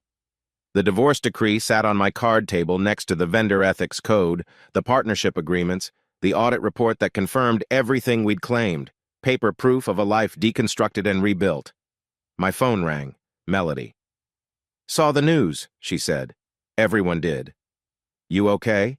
"Getting there." "Good, because I have a proposition." "Already? It's only been a day since the divorce." "Not that kind of proposition. Business. The Bayou Royale wants Blue Star to retrofit their entire lighting system, every floor. 6-month contract. That's a $2 million job. That's a new beginning. Interested? In the job? In all of it." I thought about Camila, probably in Derek's apartment, learning that he was exactly who she'd thought he was. About Silas, in federal custody, learning that golden boys don't always land on their feet. About Arthur, dead 8 months, his plan finally complete. "Yes," I said, "I'm interested." "Good. Meeting's Monday. Bring your documentation." "I always do." "I know. That's what I like about you." She hung up and I stood in my townhouse, arm healing, company healing, life documented and filed and ready for whatever came next. The clean split was complete, not just from Camilla, not just from Silas, but from the life I'd thought I was supposed to live. Now came the harder part, building something new from the documented ruins. But that was tomorrow's problem. Tonight, I was just a man with a freshly healed arm and a vendor ethics code, proof that sometimes the best revenge isn't dramatic or violent. Sometimes it's just paperwork, properly filed. Chapter 12. 6 months later, Houston's humidity had shifted from unbearable to merely oppressive, and I stood in the River Oaks Lodge lobby watching Blue Star's crew install the last chandelier. 8,000 pounds of crystal and brass, ascending toward the coffered ceiling like a prayer made manifest. Every connection tested, every mount verified, every detail documented. 15 minutes ahead of schedule, Spencer Taylor announced from his perch on the scaffold, clipboard clutched like a talisman. "Check it again." "Boss, we've checked it 3 times. "Then a 4th won't hurt." He grinned. "Yes, sir." The River Oaks Lodge project had consumed 3 months, transforming the historic hotel into something that honored its past while acknowledging its future. Every sconce, every chandelier, every accent light installed with the kind of attention that came from having something to prove. "Mr. Johnson?" The hotel manager, a nervous man named Fitzgerald, appeared at my elbow. "The lighting is extraordinary. It's adequate." "Adequate?" He looked personally offended. "The morning light through these crystals is going to be magnificent." "Then it'll be worth what you paid for it." He handed me an envelope. "Completion bonus. The board was impressed with finishing early and under budget. We bid the job correctly, that's all. That's everything these days." I pocketed the envelope without opening it. Whatever was inside would be documented, deposited, distributed according to the profit-sharing agreement I'd instituted. Boring, transparent, profitable. My phone buzzed. Text from Juliet. "Chronicle interview in 20. Don't be late." The Houston Chronicle's Sunday business section wanted a story about GME's transformation. From scandal to success, they were calling it. I'd agreed only because Rose insisted, and because the reporter promised to focus on the business, not the family drama. "You're late," the reporter said when I arrived at GME's conference room, though I was actually 2 minutes early. "You're eager," I countered. She laughed. "Rebecca Chen, business editor." She paused. "No relation to Tommy Chen." "Morrison? Tommy Morrison." "Right, the kid who helped your brother steal. The former employee who violated his fiduciary duty. You're very precise with language. Documentation requires precision." She pulled out an actual notepad, not a recorder, which I appreciated. "Tell me about the transformation." "There's no transformation. We're doing what GME always did: electrical contracting. We're just doing it honestly. Your profits are up 30%. Turns out people like working with companies they can trust. And Blue Star? Separate entity, premium installations, different market, run by the same person, run by the same principles." She made notes in shorthand I couldn't read. "Your brother's trial starts next month. That's a criminal matter, not a business story. Your ex-wife is pregnant. That's a personal matter, also not a business story. You're dating Melody Lopez." I paused. "That's accurate." "The woman who documented your brother's hotel visits? The woman who runs 3 homeless shelters and volunteers 20 hours a week at St. Matthew's? Who happens to also work at the Bayou Royale? And happen to help expose your brother? Everyone needs a hobby." She laughed again. "You're not what I expected." "What did you expect? Bitter, angry, vengeful. Revenge is just documentation delivered at the right time. That's quite a philosophy. That's quite a story you're not going to write." She closed her notepad. "Fair enough. Let's talk about the community hiring program." We talked for an hour about the boring success of ethical business, about the 40 people GME had hired from the neighborhood, about the training programs that had produced 6 certified electricians, about the vendor relationships rebuilt on transparent pricing, about everything except the family drama that had made it all possible. "One personal question," she said as we finished. "Do you regret how it happened?" "I regret that it had to happen, but not how." "Because you documented everything?" "Because documentation doesn't lie. People lie. Paper tells the truth." The article would run Sunday, 3 columns with a photo of the GME crew, everyone in matching shirts, looking like a company that had its shit together, which we finally did. That evening, Melody and I had dinner at a small Italian place off Montrose, the kind of restaurant where the wine was good and the lighting was terrible, which I tried not to fix mentally while we ate. "Stop calculating the lumens," she said, catching me looking at the fixtures. "I wasn't." "You were. You get this look, like you're doing math in your head." "Everything is math in my head." "Romantic." "You knew what you were getting." She smiled, reached across the table to take my hand.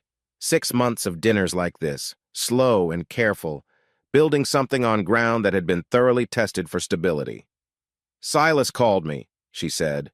"From federal detention? From his lawyer's office. Wanted me to testify. Say the hotel records were fabricated. And I told him the truth beats lies every time. especially when it's documented. Very philosophical. Very practical, like someone else I know. The waiter brought dessert we hadn't ordered tiramisu with 2 spoons. "Compliments of the owner," he said. "He heard about the Blue Star work at the lodge. Wants to talk to you about his restaurants. Tell him to call the office. Make an appointment. You could talk to him now. I'm having dinner with my girlfriend. Business can wait." Girlfriend. The word still felt new, careful, like crystal that needed proper support. But Melody smiled when I said it, and that was enough. "Rose called me," she said, taking a bite of tiramisu. "Wants me to come to Sunday dinner. That's significant. That's terrifying. She likes you. She tolerates me. For Rose Johnson, that's basically love." We finished dinner, walked through the neighborhood despite the humidity, her hand in mine solid and real. At her apartment, she'd insisted on keeping separate places for now. Boundaries matter. We stood at the door like teenagers. "The article comes out Sunday," I said. "I know. It might bring up things. Alex." She put her hand on my chest over my heart. "I knew who you were when this started. The documented man. The one who saved his father's company by destroying his brother. The one who lost his wife to find himself. I know all of it. And you're okay with it? I'm okay with you. The rest is just history." Very philosophical. Very practical. Kiss me goodnight. I did, there on her doorstep with Houston's skyline glowing in the distance. And for the first time in over a year, I felt something that might have been happiness, or at least the absence of crisis, which was close enough. Sunday morning, the Chronicle article was everything Rebecca Chen had promised, business-focused, drama-light, a story about redemption through spreadsheets. There was a photo of the River Oaks Lodge chandelier, credited to Blue Star, a quote from Rose about returning to core values, a sidebar about the community hiring program. "You look competent," Rose said at Sunday dinner, the paper spread across her kitchen island. "I am competent. Don't get cocky. I'm stating facts." Juliet arrived with her own copy, already marked up with notes. "The vendor ethics code is getting attention. 3 companies called this morning wanting to implement something similar. Good. You could consult. Help them set it up." I could, but I won't. Why not? Because I install lights, I run GME, I document truth. That's enough. "Is it?" Rose asked. "Is it really enough?" I thought about it sitting in the kitchen where this had all started, where Silas had joked about late nights while hiding his theft, where I'd first noticed the cracks in the foundation. It's enough for now. And later? Later is later. Now is now. "Very zen," Juliet said. "Very practical," I corrected. After dinner, I drove to the Blue Star workshop where the next week's jobs were laid out in neat stacks. Purchase orders, work schedules, installation diagrams, the boring infrastructure of a functional business. The radio played a baseball game, Astros losing to the Rangers, the sound of summer failure that felt like home. I picked up a work order, reviewed it, signed it, filed it. Then another, then another. The mechanical process of keeping promises documented and verified. My phone rang. Unknown number, federal prefix. "Mr. Johnson? This is Agent Reeves. Silas took a plea deal." "How long?" 3 years, minimum security. With good behavior, he'll be out in 2. "That seems light." "He cooperated. Gave us names, accounts, evidence of other schemes. Your brother was a small fish in a big pond." "He was a big fish in our pond." "I understand. But justice and satisfaction rarely align. I'll take justice. Good man. Trial would have been ugly. This is cleaner. Clean. Everything was clean now. Documented, filed, resolved. I hung up and stood in my workshop, surrounded by the tools of honest labor. Tomorrow, Blue Star would install lights at a doctor's office. Tuesday, GME would bid on a hospital project. Wednesday, I'd have dinner with Melody. Thursday used to mean hotel rooms and betrayal, but now it just meant vendor meetings and safety inspections. The transformation was complete, or as complete as transformations ever were. GME was profitable. Blue Star was growing. Silas was handled. Camilla was Derek's problem. And I was here in a workshop that smelled like copper wire and possibility, successful in all the measurable ways. My phone buzzed. Text from Melody. "Saw the news about the plea. You okay? Define okay. Surviving with documentation. Then yes.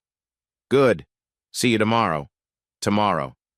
I locked up the workshop, drove home through Houston Sunday evening traffic. At my townhouse, not new anymore, just home mail waited in the box.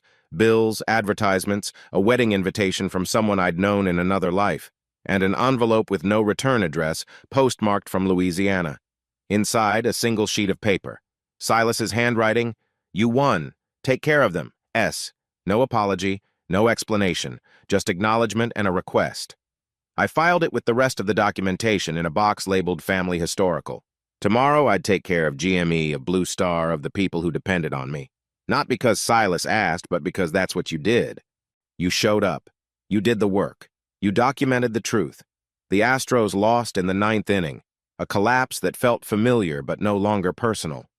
I turned off the radio, turned off the lights, went to bed in a house I'd chosen, in a life I'd built from the documented ruins of what came before.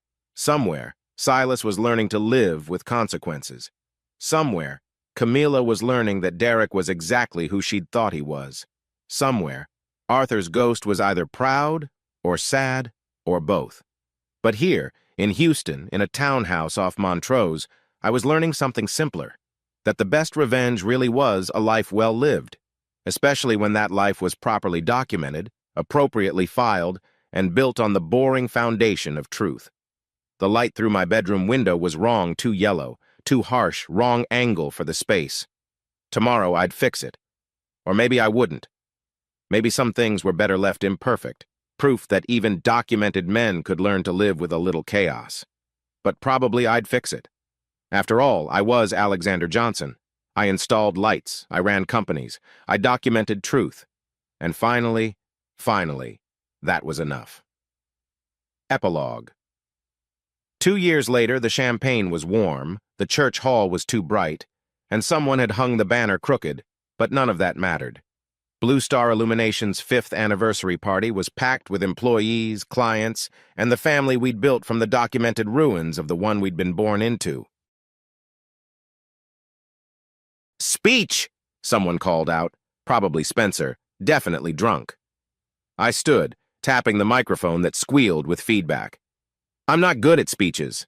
"Lies," Juliet called out. "You testified for 3 hours at Silas's sentencing. That was documentation. This is different." The crowd laughed. My employees, my clients, my people. In the front row, Melody smiled, her hand resting on her stomach where our child grew documented via ultrasound, due in 3 months, gender still a mystery because some things didn't need to be documented in advance. 5 years ago, I started, Blue Star was just Revenge Incorporated, a way to prove something to someone who wasn't even paying attention. Now it's 40 employees, $6 million in revenue, and the best installation crew in Houston. "Damn right," Ivan called out. "But more than that," I continued, "it's proof that boring works, that documentation beats drama, that showing up and doing the job beats grand gestures every time." Rose sat at a corner table, 83 now, but still sharp, still running GME with an iron fist in a velvet glove. She raised her champagne glass slightly as close to approval as she got these days. "My father used to say, 'Paper before promises,'" I said. "But I've learned something else. People before paper. Yes, document everything. Yes, verify constantly. But remember that behind every invoice is a person trying to make a living. Behind every installation is a family depending on lights working properly. Behind every business is just humans trying to do better than they did yesterday." "Getting soft," someone called out. "Getting accurate," I corrected. Blue Star succeeded because we treated people like people. We paid fair wages, we showed up on time, we fixed what we broke, we documented our failures as thoroughly as our successes. My phone buzzed. I pulled it out, laughed. "Text from my brother," I said, and the room went quiet. He says, "Congratulations, S." Silas had been out for 6 months, living in Florida, selling insurance or timeshares or dreams. The reports varied. We didn't talk, but he sent these texts occasionally. Acknowledgments of a life continuing despite everything. To Silas, I raised my glass and the room stirred uncomfortably. "Who taught me what not to do?" "To Arthur," Rose added, standing. "Who taught us what to do?" To the future, Melody said, hand on her belly. To proper documentation, Juliet added, because she was still Juliet. To Blue Star, everyone said together. We drank warm champagne in a too-bright church hall with a crooked banner, and it was perfect in its imperfection. The American dream, documented and filed, with all its failures and successes properly recorded. Later, as we cleaned up, Melody found me adjusting the banner. Leave it, she said. It's crooked. It's human. It's wrong. It's both. That's what makes it right. I left it crooked. Documented the imperfection with a photo, filed it under lessons learned. Outside, Houston steamed and churned, 8 million people living their documented and undocumented lives. Somewhere, Camilla was raising Penelope and Derek's new son. Somewhere, Silas was probably charming someone into something they'd regret. But here, in a church hall that had seen our family's destruction and reconstruction, surrounded by people who'd chosen to build something boring and profitable and real, I understood what Arthur had really meant. Paper before promises, yes, but people before paper, and truth, properly documented, before everything. The lights in the hall were still wrong, too yellow, too harsh. I'd fix them Monday, or maybe I wouldn't. Maybe some imperfections were worth keeping. Proof that even the most documented life could leave room for a little beautiful chaos. But probably I'd fix them. After all, I was Alexander Johnson. I installed lights. I ran companies. I documented truth. And finally, that was exactly who I was supposed to be.